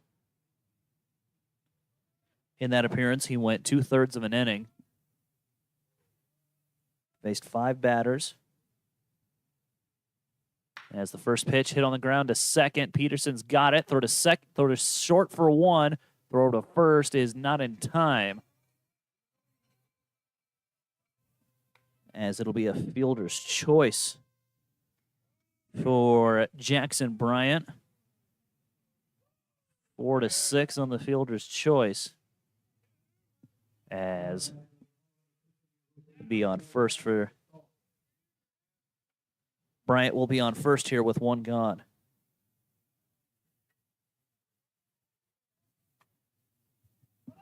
Runner breaks for second. Ball gets away from Gering. And Bryant into second without a throw. As Xavier Barnum That's not Barnum out there. Pinch hitter for the 64's as Jackson Stahl on to hit as a hot shot right into the Pioneer dugout. 0-2 the count here. We're in the top half of inning number 7. Tied at 3. Haven't had a run since the bottom of the 3rd. 64's do have a man in scoring position right now here with 1 out in the inning. Jackson Stahl at the plate, as I mentioned, pinch hitter. He is, as the next pitch causes Stahl to have to duck out of the way, and time called by Gorecki. 1-2.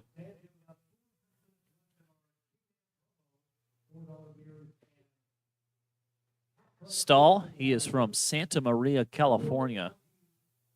Plays his college ball at Colorado Christian.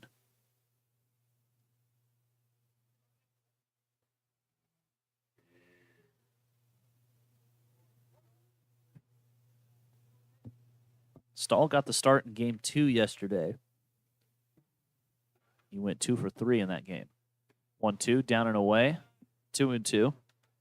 Started talking a little bit about the stats from Wetzel. Made 1 appearance, no hits, gave up no hits, 3 runs, all 3 of them earned. He hit 3 batters in that game where he went 2/3 of an inning. 2-2.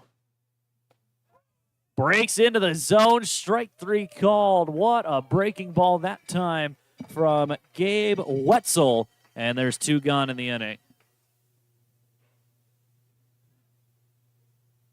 Got him looking with that one. Another thing that I noticed when looking through some of the stats for the Pioneers today, about half of the strikeouts that they've been able to get have been looking. So some of the stuff has been confusing the hitters, all the stuff that the Pioneer pitchers could throw. First pitch to Mason Griffin, is popped back foul. Quickly 0-1.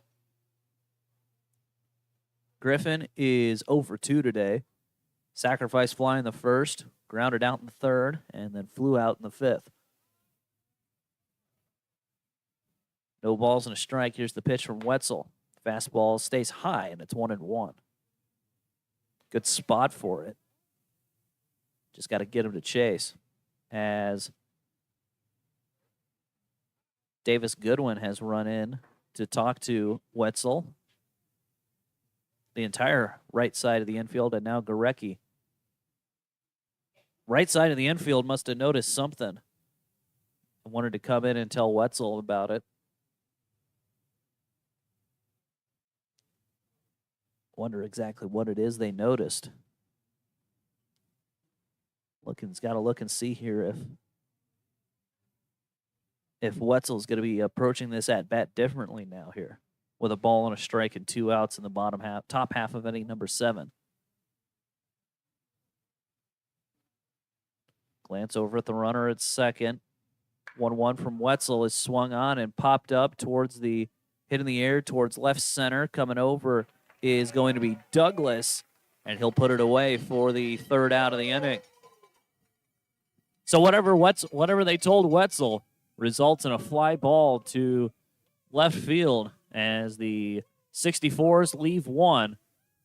Stretch time here in Gering on your West Coast scoreboard. It's the 64's 3, the Pioneers 3. We'll take a break. You're watching on the Front Range League Network and listening to Pioneer Baseball on KNEB.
Welcome back to Oregon Trail Park as we begin the bottom half of inning number 9. Just saw the trainer for the Pioneers. His name's Isaac. I don't know his last name, but I just saw him go running across the field into the 64's dugout. Not too sure what that's about, as Bryce Peterson will lead things off for Western Nebraska. Pitch misses inside to him, 1-0 to start the at-bat. Next pitch also misses, 2-0. Peterson is 1 for 3 today. Singled back in the first. 2-0 to him. Swung on, hit in the air towards left center. Going back on it is the center fielder, and he will put it away for the first out of the inning. Nice job there by Gardner to go all the way back and put it away.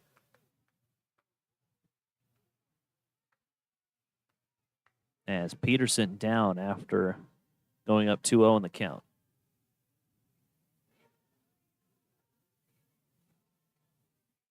Next to hit after one gone, Davis Goodwin digging in here for Western Nebraska. He's had a solid day at the plate. He is 2 for 2. Hit by a pitch and a couple of doubles for him as the first pitch to him misses away for a ball, 1-0. Before today, he didn't have any hits for the Pioneers. A couple of extra base hits for him now as the next pitch is on the outer black for a strike. 1-1. 1 ball, 1 strike.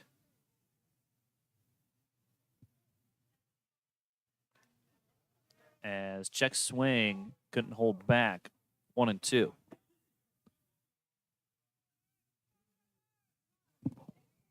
One ball, 2 strikes here to Goodwin.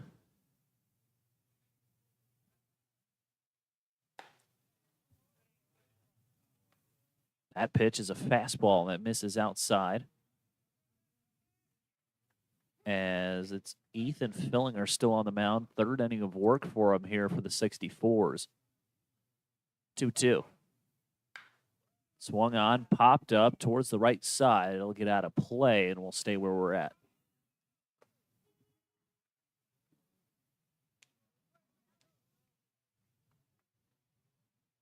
Two balls, 2 strikes. Luis Quintero waiting on deck for the Pioneers. Goodwin trying to keep the hot streak alive. Next pitch bounces to the plate. Payoff pitch coming now.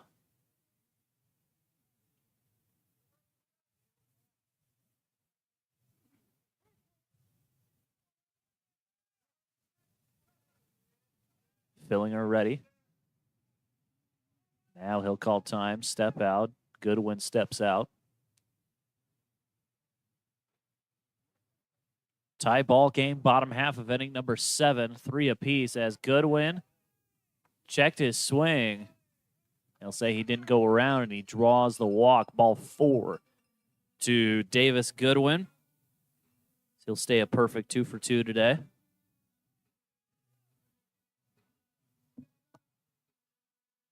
Next to hit for the Pioneers, as mentioned, Luis Quintero will dig in. Quintero 1 for 2, doubled homer run in the 3rd. First pitch to Quintero misses off the plate away for a ball, 1-0.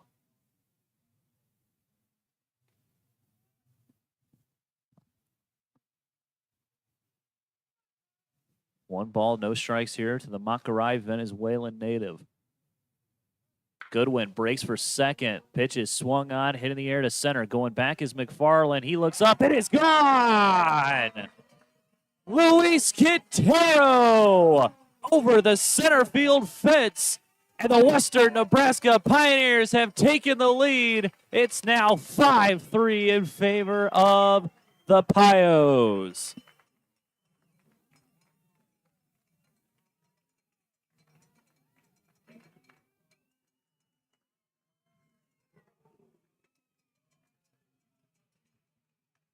First home run of the year for Queso. as it's now a 2-run lead for Western Nebraska, as that's the first runs that anyone has scored since the bottom of the third. Now it doesn't get any easier. Henry Douglas next to hit as he swings at the first pitch and knocks it foul.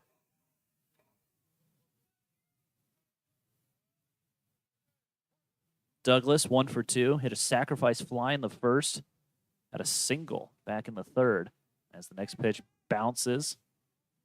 1-1 the count now.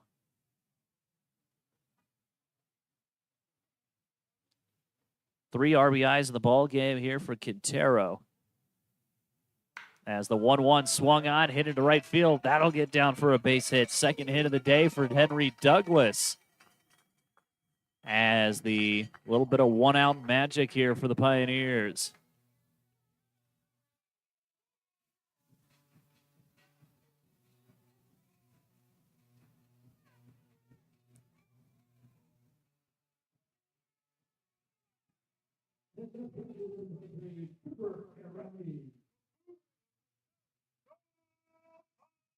Cooper Gorecki next to hit after 3 straight hits here for the Pios. Douglas breaks for second. Throw down will be not in time as the ball didn't even get into the glove of Trask.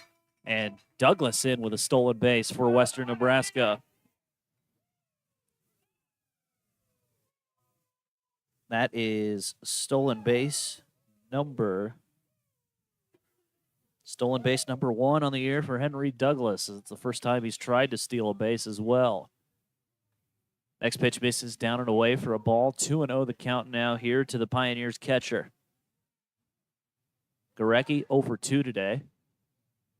Hit by a pitch in the first, grounded out, and then reached via an error back in the 5th.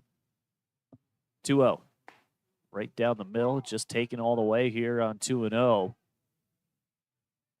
2-1 the count now to the Pios backstop.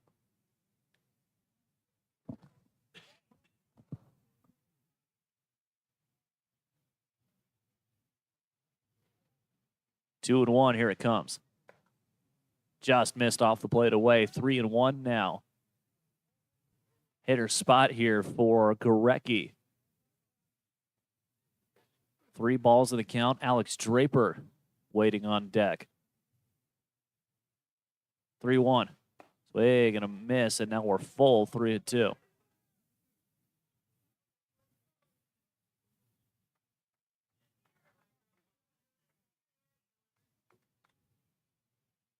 Full count now. Here it comes. 3-2, swung on, hit in the air towards the right side. Defense gives chase, but it'll get into the bleachers foul, and we'll try it again at 3-2.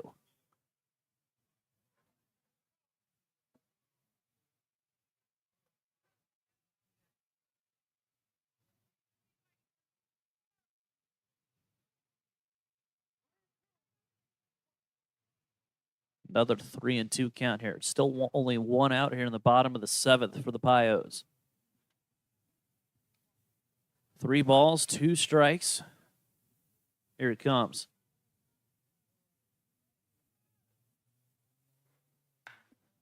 That swung on, hit in the air to shallow left center. I'm not even sure that got into the outfield grass, as Gorecki will pop out for out number 2.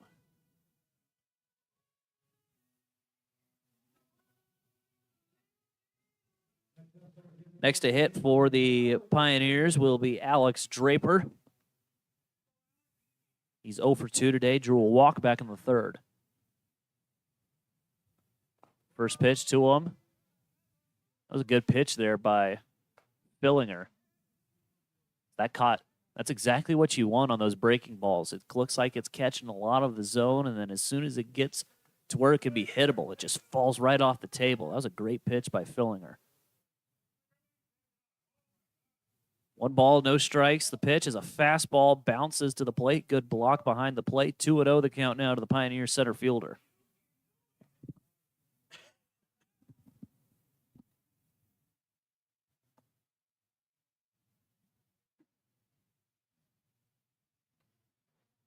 2 balls, no strikes. Hitters count all the way here for Draper.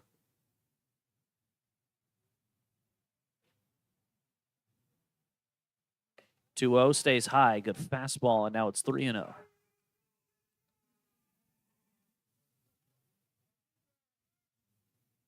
Draper, he is from Papillion, Nebraska.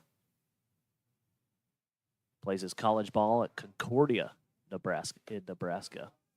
4-pitch walk to Draper as he'll throw the bat to the dugout.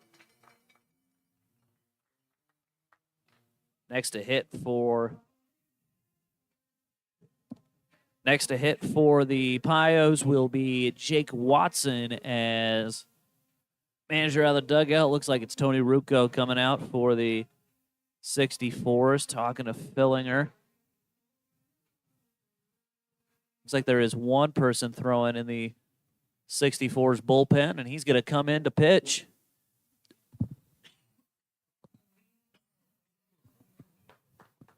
Pitching change here for the 64's.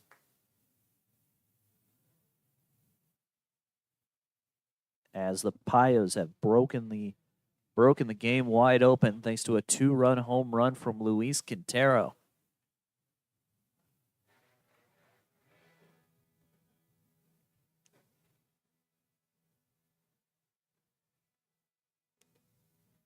Look around the Front Range League, some other games going on.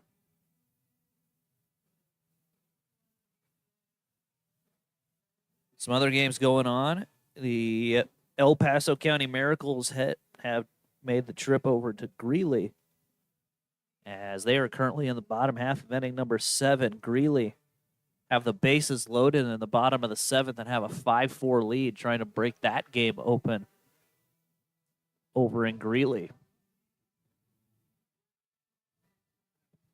And, of course, we have the Pioneers here holding on to a 5-4 lead here in the bottom of the 7th. 5-3 lead, I should say. And then 2 other games were set to go on as the Diamond Club Collegians and the NoCo Prospectors were set to play game 1 of their doubleheader today at 2 o'clock. It's 3:30, and that game has not started. I'm not sure. Looks like they're probably not going to play today. As new pitcher on the mound for the Boulder 64's. Try to get a good look at his numbers. They have numbers on the front of their jerseys, but they're really small.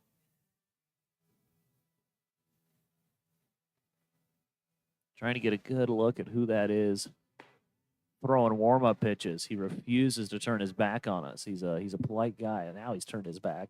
It's Nick Willems, who is the right-handed pitcher, 6'8", 220 from Evergreen, Colorado, plays his college ball at Metro State. Yeah, you heard me right. He is 6 feet 8 inches.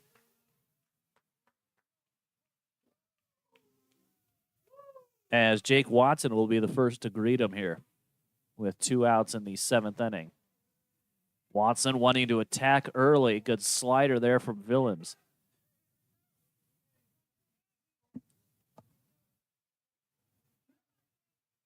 Oh, and 1 the count.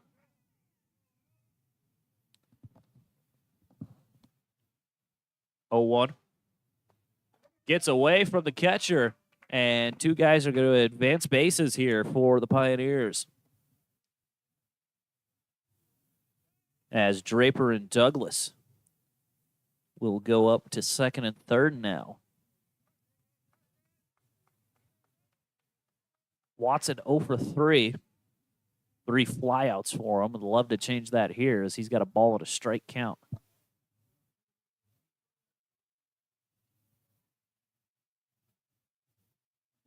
One and 1.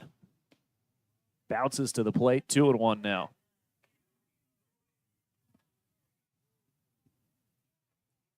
Say, folks, summer 2025 is the inaugural season of Front Range League Collegiate Baseball. Summer wood bat baseball played along the Front Range of the Rocky Mountains in Colorado and Nebraska. Visit frontrangeleague.com for statistics, for schedules, standings, stats, and more. As Watson, that Looked like Watson had to basically bend out of the way to avoid getting hit by it, but it's called a strike, and it's 2-2.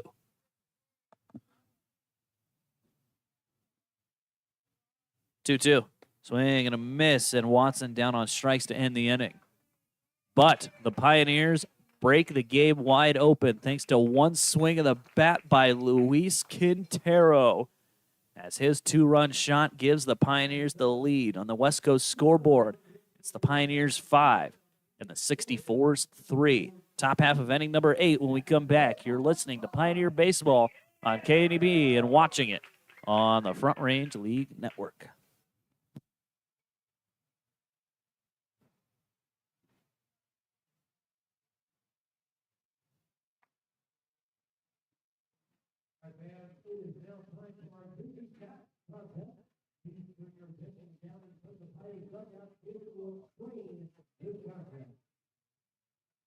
All right, our contestants here for the Disney back. They're going to start over here with me, run the high road, put the score on the back, then 10-5, and then run back and see the win. Are you guys ready? Okay, go.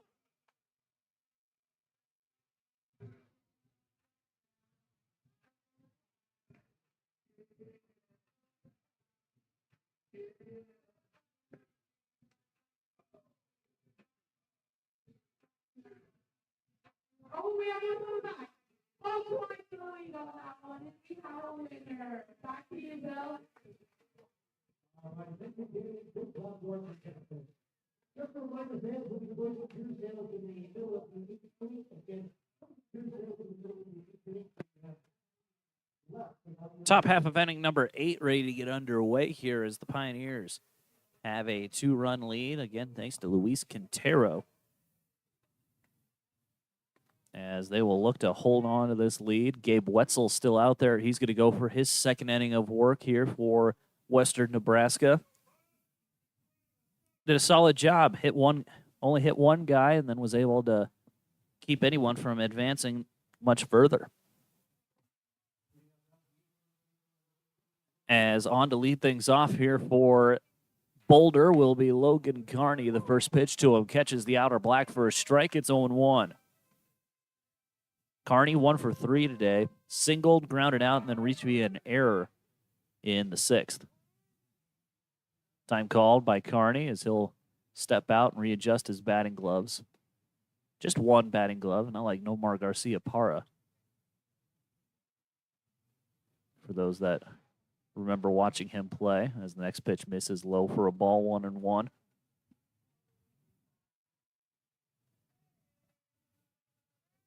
One ball, one strike. Here's the next pitch from Wetzel. Low and away for a ball, 2-1.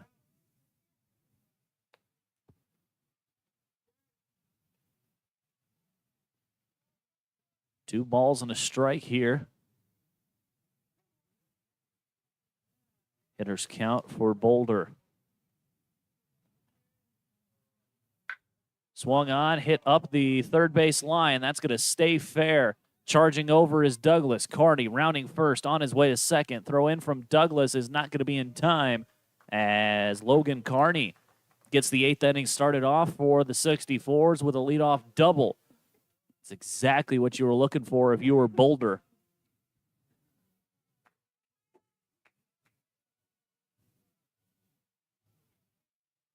As there's a man on second here with nobody out, next to hit will be Luke Burley. Burley is 1 for 3 today. Singled back in the first. First pitch fastball catches the outer black for a strike. It's 0-1. Not sure Burley agreed with that. Burley is from Brighton, Colorado. He attends Gordon State College down in Georgia. As the next pitch misses outside, ball and a strike now to the 64's designated hitter.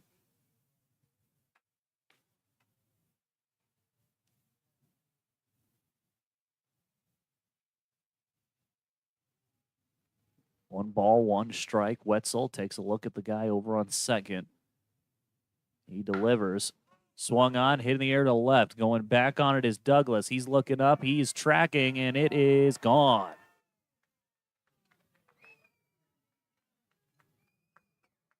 Luke Burley puts one over the left field fence.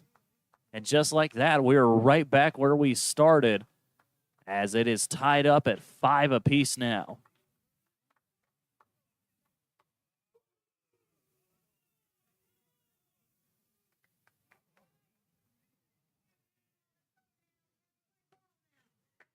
Two-run shot for Burley.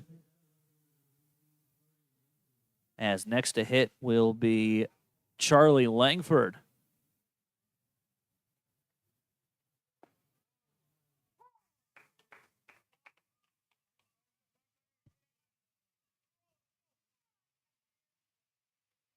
First pitch taken for a strike. It's 0-1. Next pitch from Wetzel in there for a strike as well. 0-2.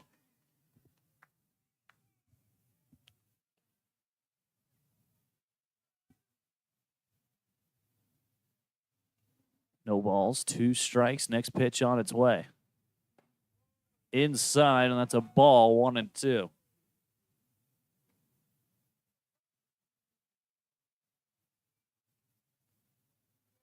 Langford saw one pitch in his last at-bat and that got called out for interference.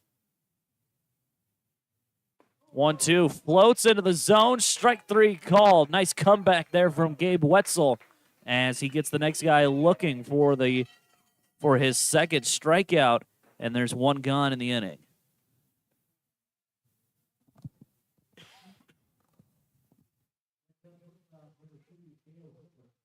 Next to hit for the 64's will be Cale Hamerick. As the first pitch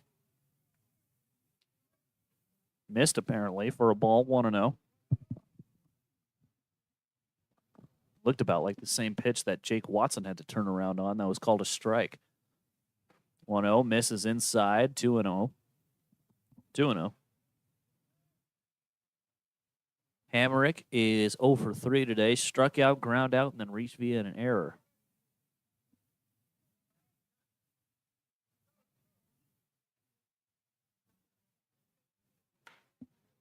Hamerick swings, hits one in the air to right. Quintero coming over, and he'll put it away for the out.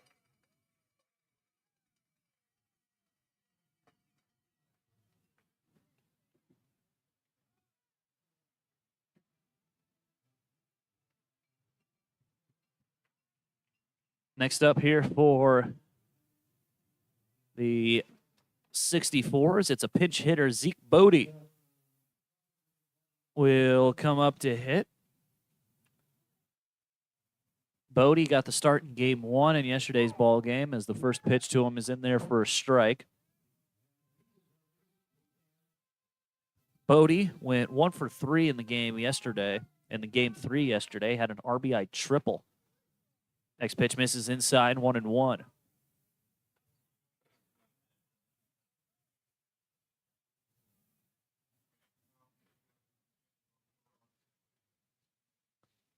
One.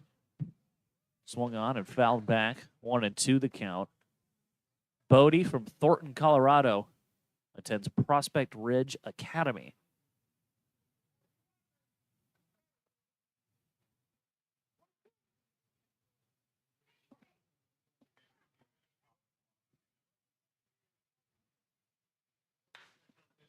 Chopper towards the right side, knocked down by Douglas. Douglas having issues with it. Excuse me, Goodwin over at first. Goodwin having all kinds of issues with it.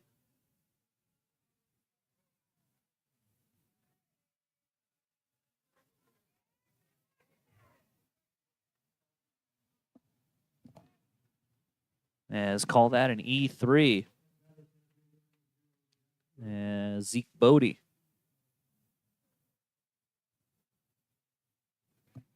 On base here with 2 outs. First pitch swinging is Jack Gardner as he'll pop it foul, 0-1. Gardner is 2 for 3 today. Had to hit a 2-run shot in the first inning to begin the ball game, as he was the second batter of the ball game. Put that one over the fence. Check on the runner at first. He'll dive back safely. Oh, count doesn't move on a pickoff attempt. In case you were wondering. I know you weren't, but just in case you were wondering.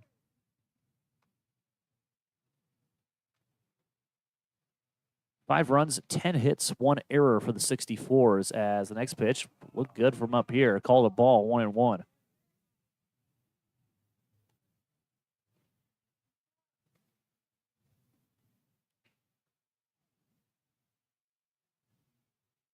Ball and a strike now here to Gardner. He's been dangerous. He's been dangerous all year long. Check on the runner at first. He'll dive back safely.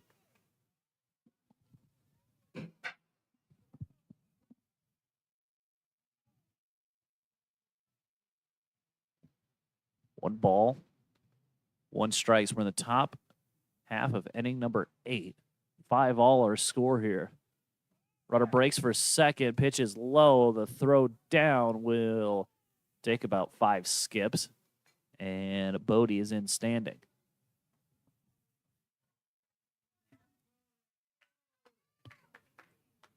Two and 1 the count now. Gardner jumping ahead.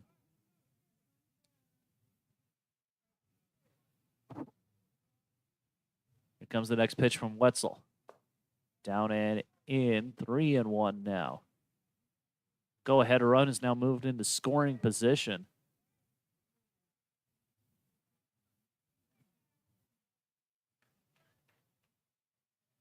Three balls and a strike. Gardner way ahead here.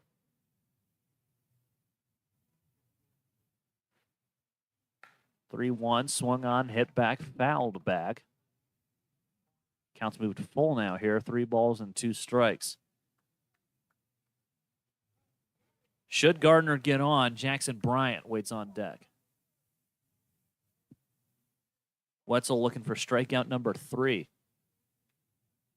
See if he can get it. Here comes the payoff pitch. Swing and a miss. Gabe Wetzel comes back after giving up the 2-run shot. Comes back to set down 3 guys and 4 batters. As we'll go to the bottom half of inning number 8. 2-run shot from Luke Burley puts us right back where we're at. On your West Coast scoreboards, the Pioneers 5 and the 64's 5. We'll take a break. You're watching on the Front Range League Network and listening to Pioneer Baseball on KNEB.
Bottom half of inning number 8 ready to get underway. Getting treated to a show here as Harold, the Pioneer mascot, is running around singing the Sweet Caroline. Running around the front row here. 2-run shot from Luke Burley. Put the game right back where it was at. Tied up.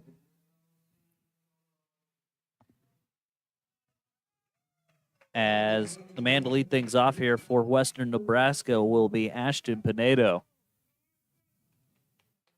First pitch to him is right there for a called strike. It's 0-1. Pinedo is 1 for 3 today.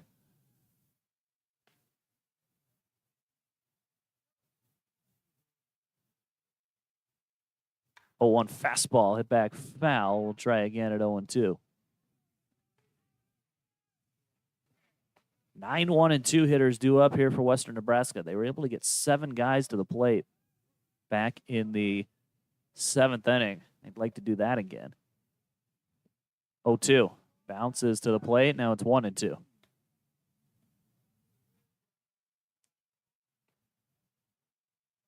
One ball, 2 strikes.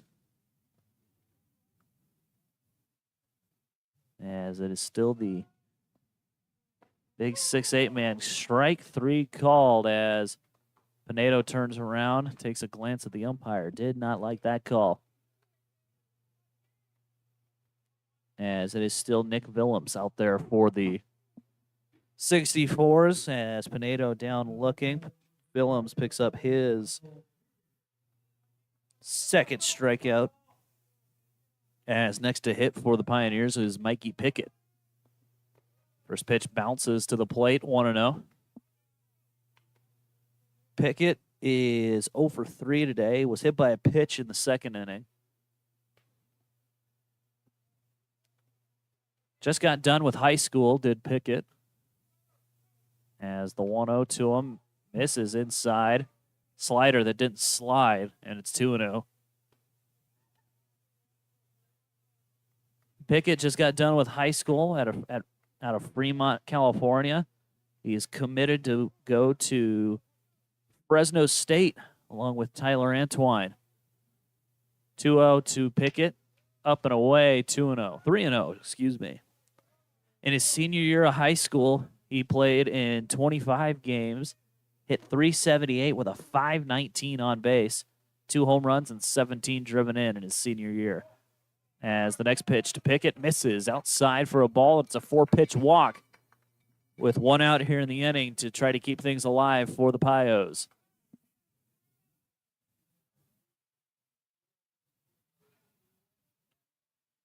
Next to hit for Western Nebraska will be Bryce Peterson. He's 1 for 4 today. Singled back in the 1st.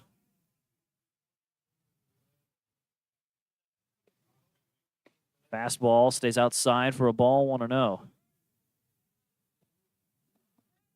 No one throwing in the 64's bullpen. There's a couple of guys throwing in the Pioneer bullpen as Peterson breaks for 2nd. Pitch misses for a ball. Throw down will be not in time. As Bryce Peterson into 2nd with a stolen base. Looks like it's Jake Eady warming up in the Pioneer bullpen. Listed as a position player. He's mainly played shortstop for the Pioneers. He has had 1 pitching appearance, though, as the next pitch is in there for a strike.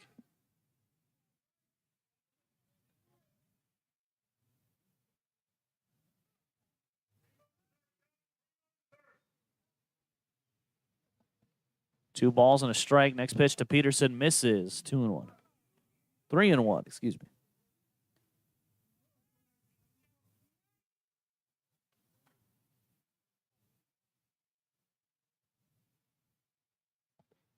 Three balls and a strike. That pitch misses outside for ball 4.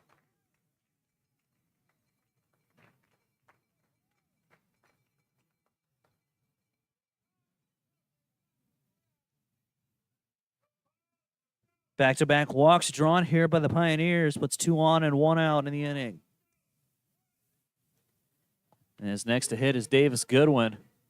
He's had a solid day at the plate. He is 2 for 3. 2 for 2, actually. Walked and came around to score the last time he was up.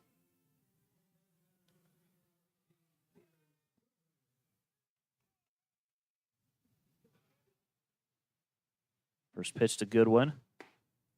Catches the outer black for the strike. 0-1 on the outside part of the plate.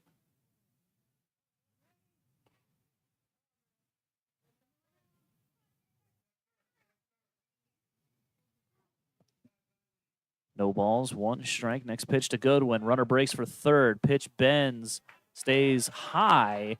Head first slide by Peterson. No throw from the catcher. As Peterson, or excuse me, Pickett.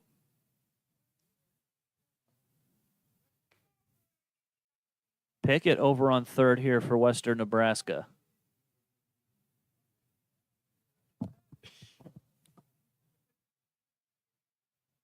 On one. Peterson breaks for second. Not even going to throw down, as the catcher will just look Pickett back to third.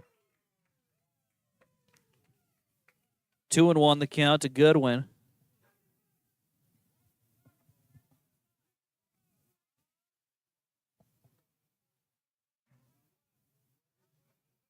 Two and one. Infield has moved in with the runner at third.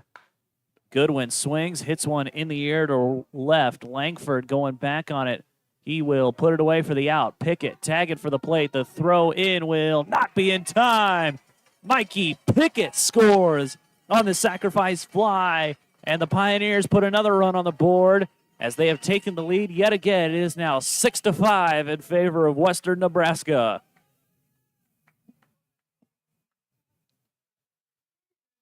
Davis Goodwin has been doing just a little bit of everything.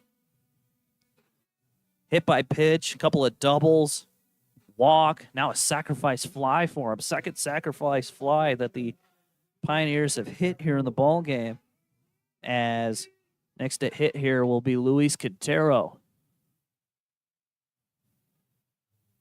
2 for 3 today, homered in his last AB. Runner breaks for third. Pitch misses inside. The throw down will not be in time.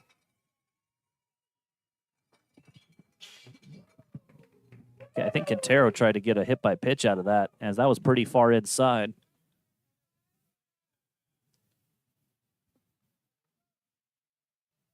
Want to know the count here to the Pioneer right fielder. That's down and away. 2-0 now here to Queso.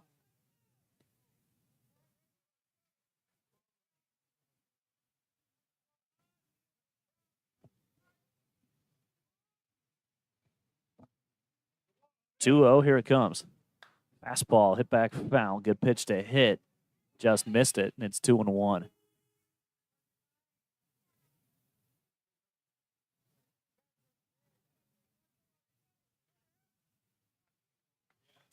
Two and one, still a good opportunity here for Quintero. 2-1 misses inside, as good job by Luis to stay in the batter's box with that. Kind of turn to maybe try to wear it. Hitters count all the way here, 3-1. Fastball swung on, hit in the air, left center. That's going to find a gap. Peterson can just trot home. Quintero rounding first, on his way to second. The throw in will not be in time, and it's going to be a stand-up RBI double for Luis Quintero as he puts another run home. It's now 7-5 in favor of Western Nebraska.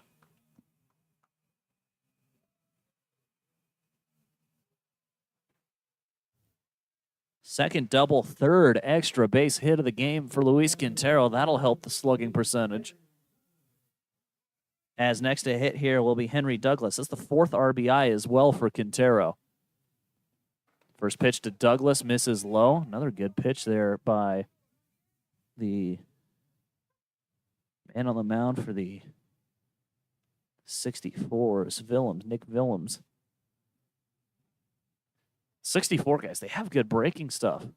As Quintero running for third, now he's caught in a rundown. As third baseman sprinting over, trying to tag him out, and he's able to, as Quintero thrown out, trying to steal second. Willems with the good pickoff move. That'll end the inning, but 2 runs come across to score here for Western Nebraska. First off the sacrifice fly from Davis Goodwin, and then another RBI double from Luis Quintero. So we'll go to the top half of inning number 9. Last chance here for the 64's. As on the Pioneers score, on the West Coast scoreboard, it's the Pioneers 7, the 64's 5. We'll take a break. You're watching on the Front Range League Network and listening to Pioneer Baseball on KNEB.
New pitcher on the mound here for Western Nebraska, as it'll be Jake Eady being called on here to pick up the save.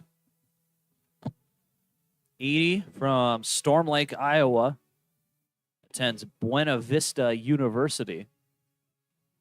That's located right there in Storm Lake.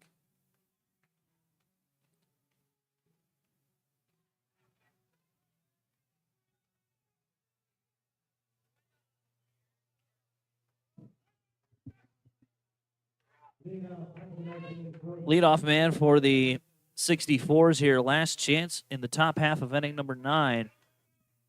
Jackson Bryant will be the one here to lead things off. As Bryant swings and pops one towards the right side, but it'll get out of play, foul up near the first base party deck.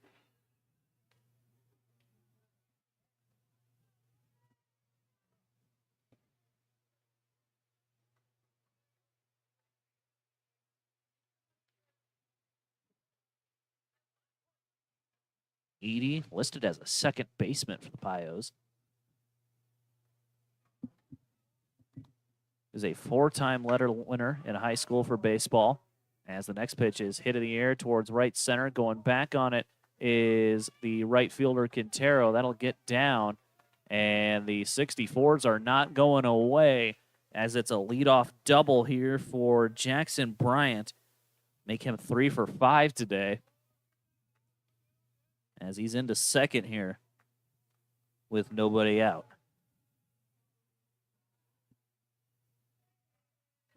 Next to hit for the 64's, Jackson Stahl up to hit. He came in as a pinch hitter back in the 7th. Struck out looking. First pitch to Stahl misses high. It's 1-0.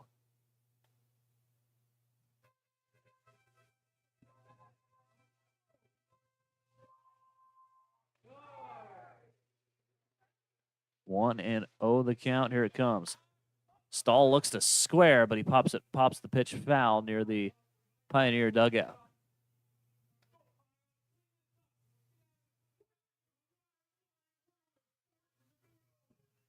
One ball, one strike. Pioneers looking for their first win that was not via the mercy rule.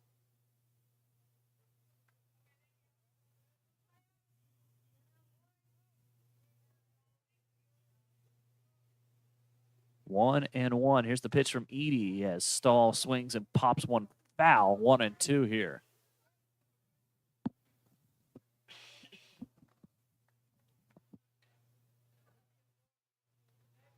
One ball, 2 strikes now.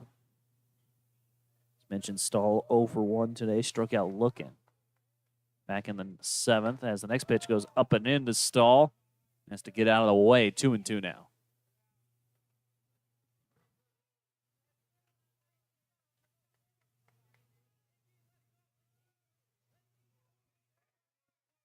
Still nobody out here in the top half of inning number 9. Runner on second, tying run at the plate as Stahl swings and fouls one over. And he will stay right where we're at here. 2 balls, 2 strikes.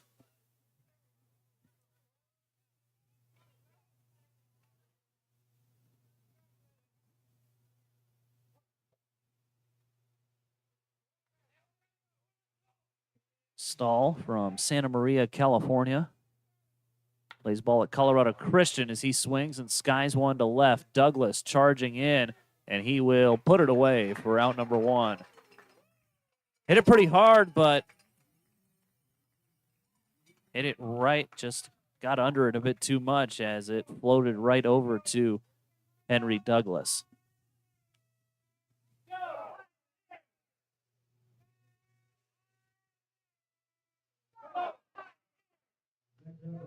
Next to hit for the 64's will be Mason Griffin.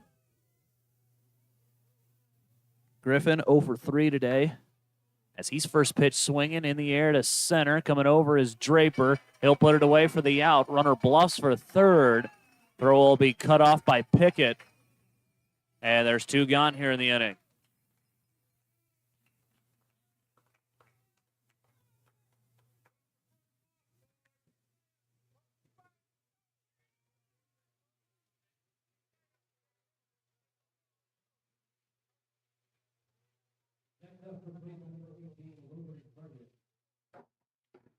Next to hit, and last chance for the 64s will be Logan Carney.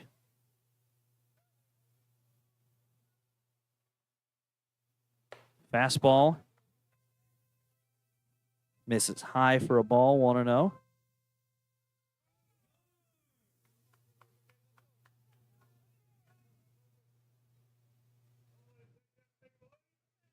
One ball, no strikes as Edie gets a breaking ball that catches the zone.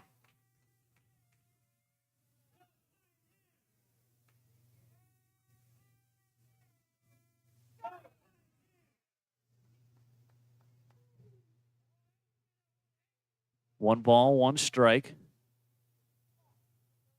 Next pitch from Edie, swung on, popped foul, and now the 64s are down to their final strike.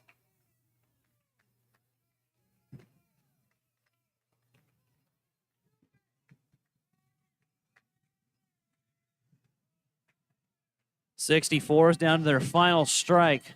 Pioneers trying to avoid the sweep. Here's the 1-2. Down and away, down and in for a ball. 2-2 the count now here to Logan Carney, who's representing the tying run at the plate here.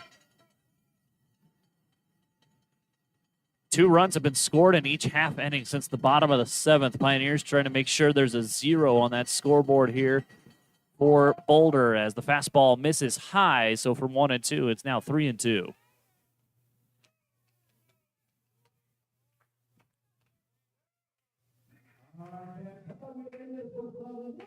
Pioneers will be in action next on Tuesday, taking on the El Paso County Collegians. As the next pitch is swung on and popped foul. Carney tried to check his swing, but wasn't able to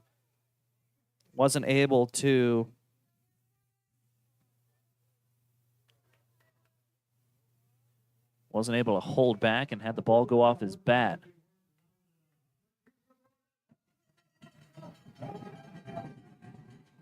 Payoff pitch coming up here. 3-2, 2 outs. If Carney gets on base, Luke Burley would be the next to hit. Edie looks in, gets the sign. 3-2, pop foul, and we'll try it again.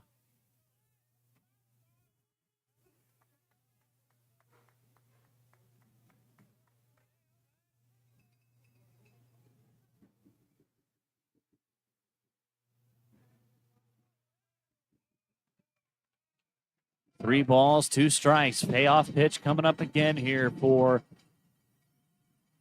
Carney. He swings and hits one in the air to shallow right. Coming over is Quintero. He'll call everyone off, and he will make the catch for the 3rd out of the inning. Luis Quintero puts it away, and with that, the Pioneers are on top here in this one. Final score on your West Coast scoreboard: Western Nebraska Pioneers 7, Boulder 64's 5. We come back, it'll be the Runza postgame show as we'll recap everything that happened here in this afternoon's ball game. Don't go too far. You're watching on the Front Range League Network and listening to Pioneer Baseball on KNEB.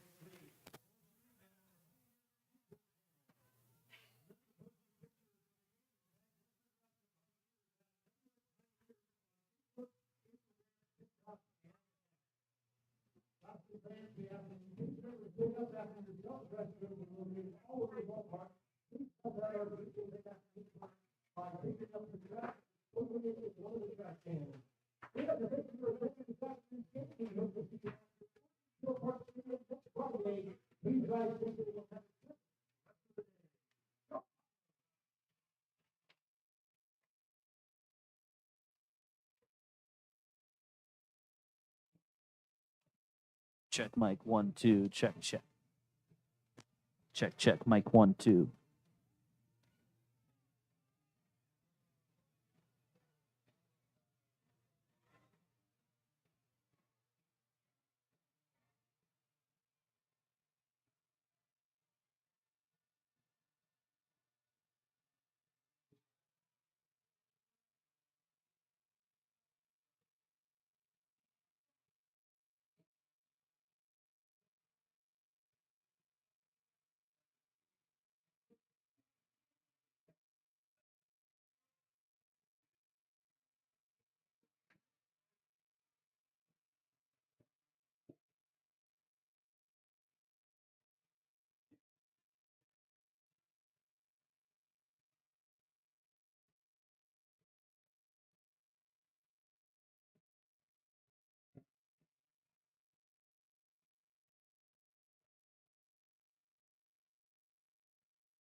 Hopefully don't miss anything with the English.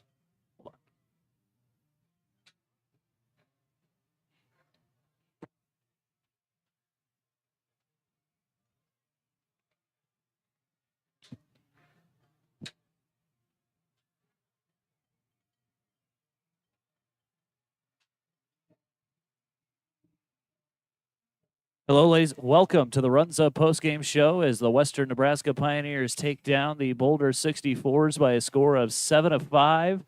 All thanks to, we're going to go ahead and jump ahead here and get going with our player of the game because we have him up here in the booth. Your player of the game for this one, Luis Quintero, 3 for 5 today, 3 extra base hits, couple of doubles, and also the all-important go-ahead home run. Luis, how are you doing, man? Amazing, man. has games like this to help the team to win. That's amazing. Beat a team that was unbeatable was amazing. Like you were the responsible to do it. It's another thing. It's amazing. Tell me what were you seeing there in that eighth inning or that seventh inning when you had that 2-run home run? Basically, what'd you see from the pitcher? What kind of tells was he seeing, and just kind of what how did the pitch look coming across the plate? Yeah, well, basically, when I was in the box, I was looking at his pitches, and I was waiting what's going on with Davis Goodwin, like gonna happen with him, the AB. He threw him a curveball, I think, a breaking ball down, and I said he's not gonna pitch me breaking ball because he walked him up with a curveball.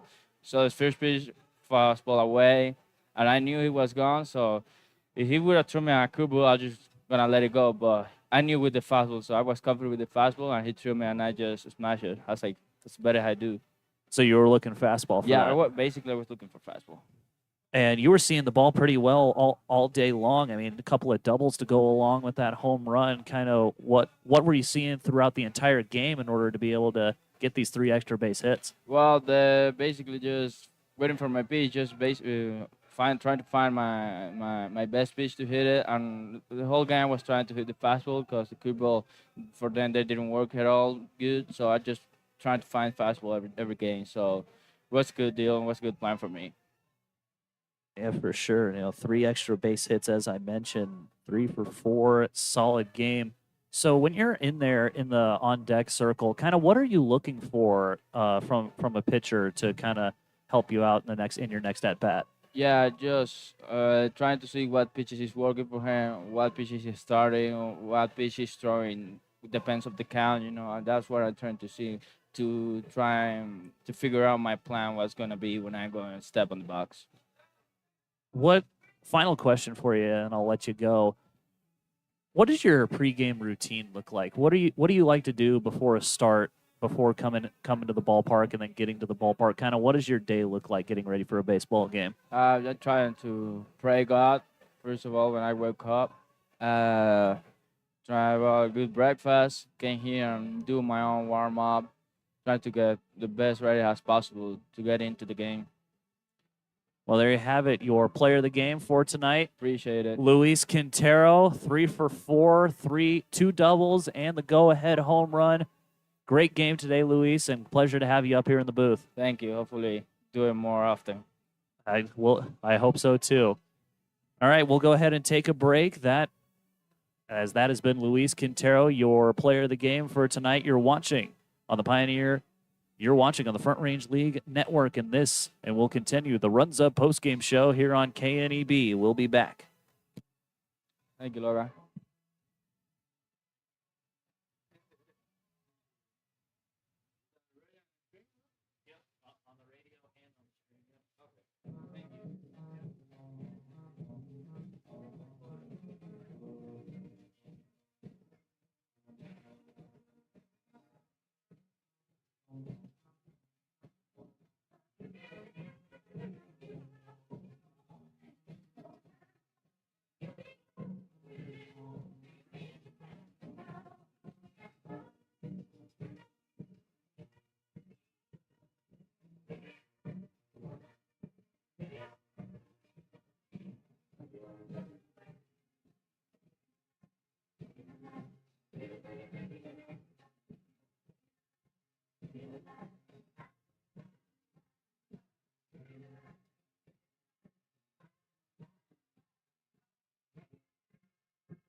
Welcome back to the Runs Up post-game show, as we'll go ahead and break down how the game played out and how the Pioneers were able to pick up this 7-5 win over the Boulder 64's, handing the Boulder 64's, their first loss of the 2025 season, as the 64's will fall to a record of 7-1. Pioneers improved to 4-4 on the year.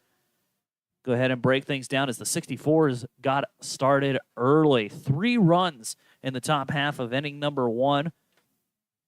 It was a double from C.J. Trask to get things started out, and then Jack Gardner wasted no time as he put a ball over the right center field fence for a 2-run shot to get it broken open.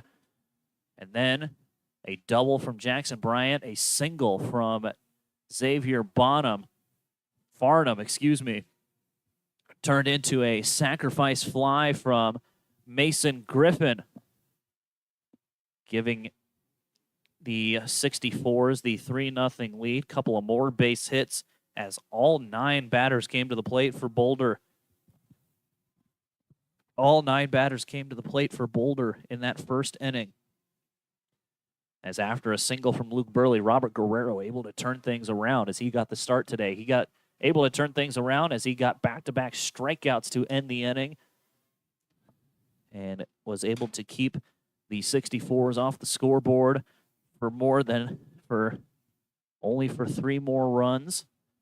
The Pioneers were able to answer a little bit in the bottom half of inning number 1, as didn't start out great. Mikey Pickett grounded out to begin the offense for the Western Nebraska Pioneers, but then single from Bryce Peterson and a couple of hit-by pitches from Davis Goodwin and Luis Quintero turned into a sacrifice fly from Henry Douglas. Cooper Gorecki was hit by a pitch as well, so the Pioneers did have the bases loaded, but then Alex Draper flew out to end the inning. Neither team were able to score a run in the second inning, as it was a quick inning, unlike the first inning for Robert Guerrero, as he was able to shut guys down. Faced only 4 batters, gave up one hit, but that was it. The Pioneers also kind of had the similar fate after a flyout from Jake Watson in the second. Pinedo with a single. Mikey Pickett gets hit by a pitch, but then Bryce Peterson, unluckily, hits a line shot to the shortstop and ends up getting doubled up. Ashton Pinedo ends up getting doubled up as a result to that bang-bang play.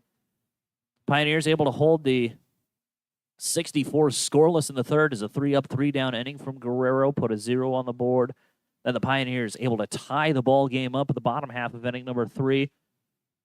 Double from Davis Goodwin, and then a double from Luis Quintero, RBI double from him, and then an RBI single from Henry Douglas put a couple of runs on the board, able to tie it up at 3 apiece after that single from Henry Douglas. And then the middle third of the inning, all defense, all pitching in the middle thirds of the inning, as Robert Guerrero gave up just 1 hit in the middle third innings. That was a single in the 5th inning. Ran into some trouble in the 6th off of a couple of errors and a fielder's choice, but was able to work out of it.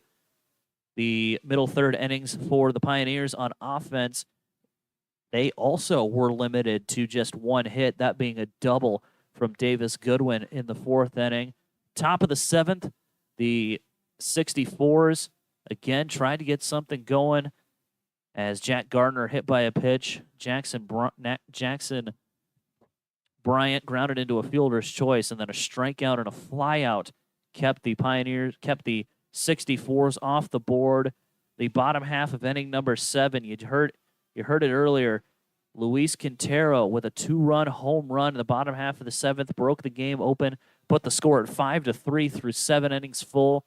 Then the 64's were able to answer after a 2-run shot from Luke Burley in the top half of inning number 8, tied it right back up at 5. But then once again, Luis Quintero, after a sacrifice fly from Davis Goodwin, had another RBI double. 4 RBIs for your player of the game, Luis Quintero. And none bigger than that, as that was the final nail in the coffin. Put 2 more runs in the bottom half of inning number 8. As the 64's weren't going away. Started things out in the top of the 9th with a double. But then the closer, Jake Eady picking up the save in this one. Gabe Wetzel is your winning pitcher, and then the losing pitcher in this one The losing pitcher in this one was Nick Willems, as after the double from Jackson Bryant, Jake Eady able to shut down the next three guys, 3 flyouts for him. So Jake Eady picking up the save for the Pioneers in this one. That's how we got to that final score. 7-5 is your final score as the Pioneers take down the 64's here in the final game of the series. When we come back, we'll break down what to expect around the Front Range League and what's on the schedule for the Pioneers coming up here in the next week or so. We'll be back. This is the Runs Up postgame show. You're watching on the Front Range League Network and listening to the Runs Up postgame show here on KNEB. We'll be back.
Welcome back to the Runs Up postgame show. The Western Nebraska Pioneers taking down the Boulder 64's by a score of 7-5, as the Boulders, but the 64's were able to win the series as they picked up the win in the doubleheader yesterday. The Pioneers able to get one and improve back to 500 as they improved to 4-4. Boulder 64's get handed their first loss of the year, 7-1. Wrap things up. Let's take a look around the Front Range League and what to expect for everyone around the league for the next couple of days, and what to expect for the Pioneers for about a week or so. As today had a couple of games played. Of course, the Pioneers taking down the 64's here in Gering, and then down in Greeley, the Grays take down the El Paso County Miracles by a score of 11-5. That is where the Pioneers will be headed next, as they'll make the trip down to El Paso County in Colorado Springs, as the Pioneers will take on the Miracles. Will be on the air at 6:30. On the air, first pitch 6:35. Be on the air around 6:15, 6:20. Then on Tuesday, the Greeley Grays head over to Boulder. Boulder will head back home and take on the Greeley Grays, and the NoCo Prospectors make the trip up to Fort Collins to take on the Foxes. More of the same of that. All of those games will be going on, as well as a doubleheader between the Diamond Club Collegians and the Spradley Collegians on Wednesday, June 11th, and Thursday, June 12th. Just 2 games going on. The Boulder 64's round out their 3-game series against the Fort Collins Foxes, and then your Western Nebraska Pioneers round out their 3-game series against the El Paso County Miracles. Then a weekend series for the Pioneers, as on the 13th through the 15th, Pioneers will play 1 game against the Fort Collins Foxes, and then 2 games. 1 game against the Foxes on the 13th, and then 2 games against the NoCo Prospectors on the 14th and 15th. to round out next week. That's been a look at what to expect for the Front Range League, and that will do it for us here at Oregon Trail Park in Gering, Nebraska. For everyone with the Western Nebraska Pioneers, Chuck Heeman, Myra Heeman, everyone else involved in keeping this game, keeping everything alive around here, keeping everything able to go. Big thank you to everyone over at KNEB. Also a thank you to Thad Anderson, Director of Broadcasting for the Front Range League, and everyone involved there. Big thank you to everyone for watching. Big thank you to everyone for listening. Once again, your final score, the Pioneers take down the 64's 7-5. Thank you, everyone, for listening. Thanks, everyone, for watching. We'll see you again on Tuesday. Thank you, everyone. This has been Pioneer Baseball on the Front Range League Network and also Pioneer Baseball on KNEB. Thank you, everyone, for listening.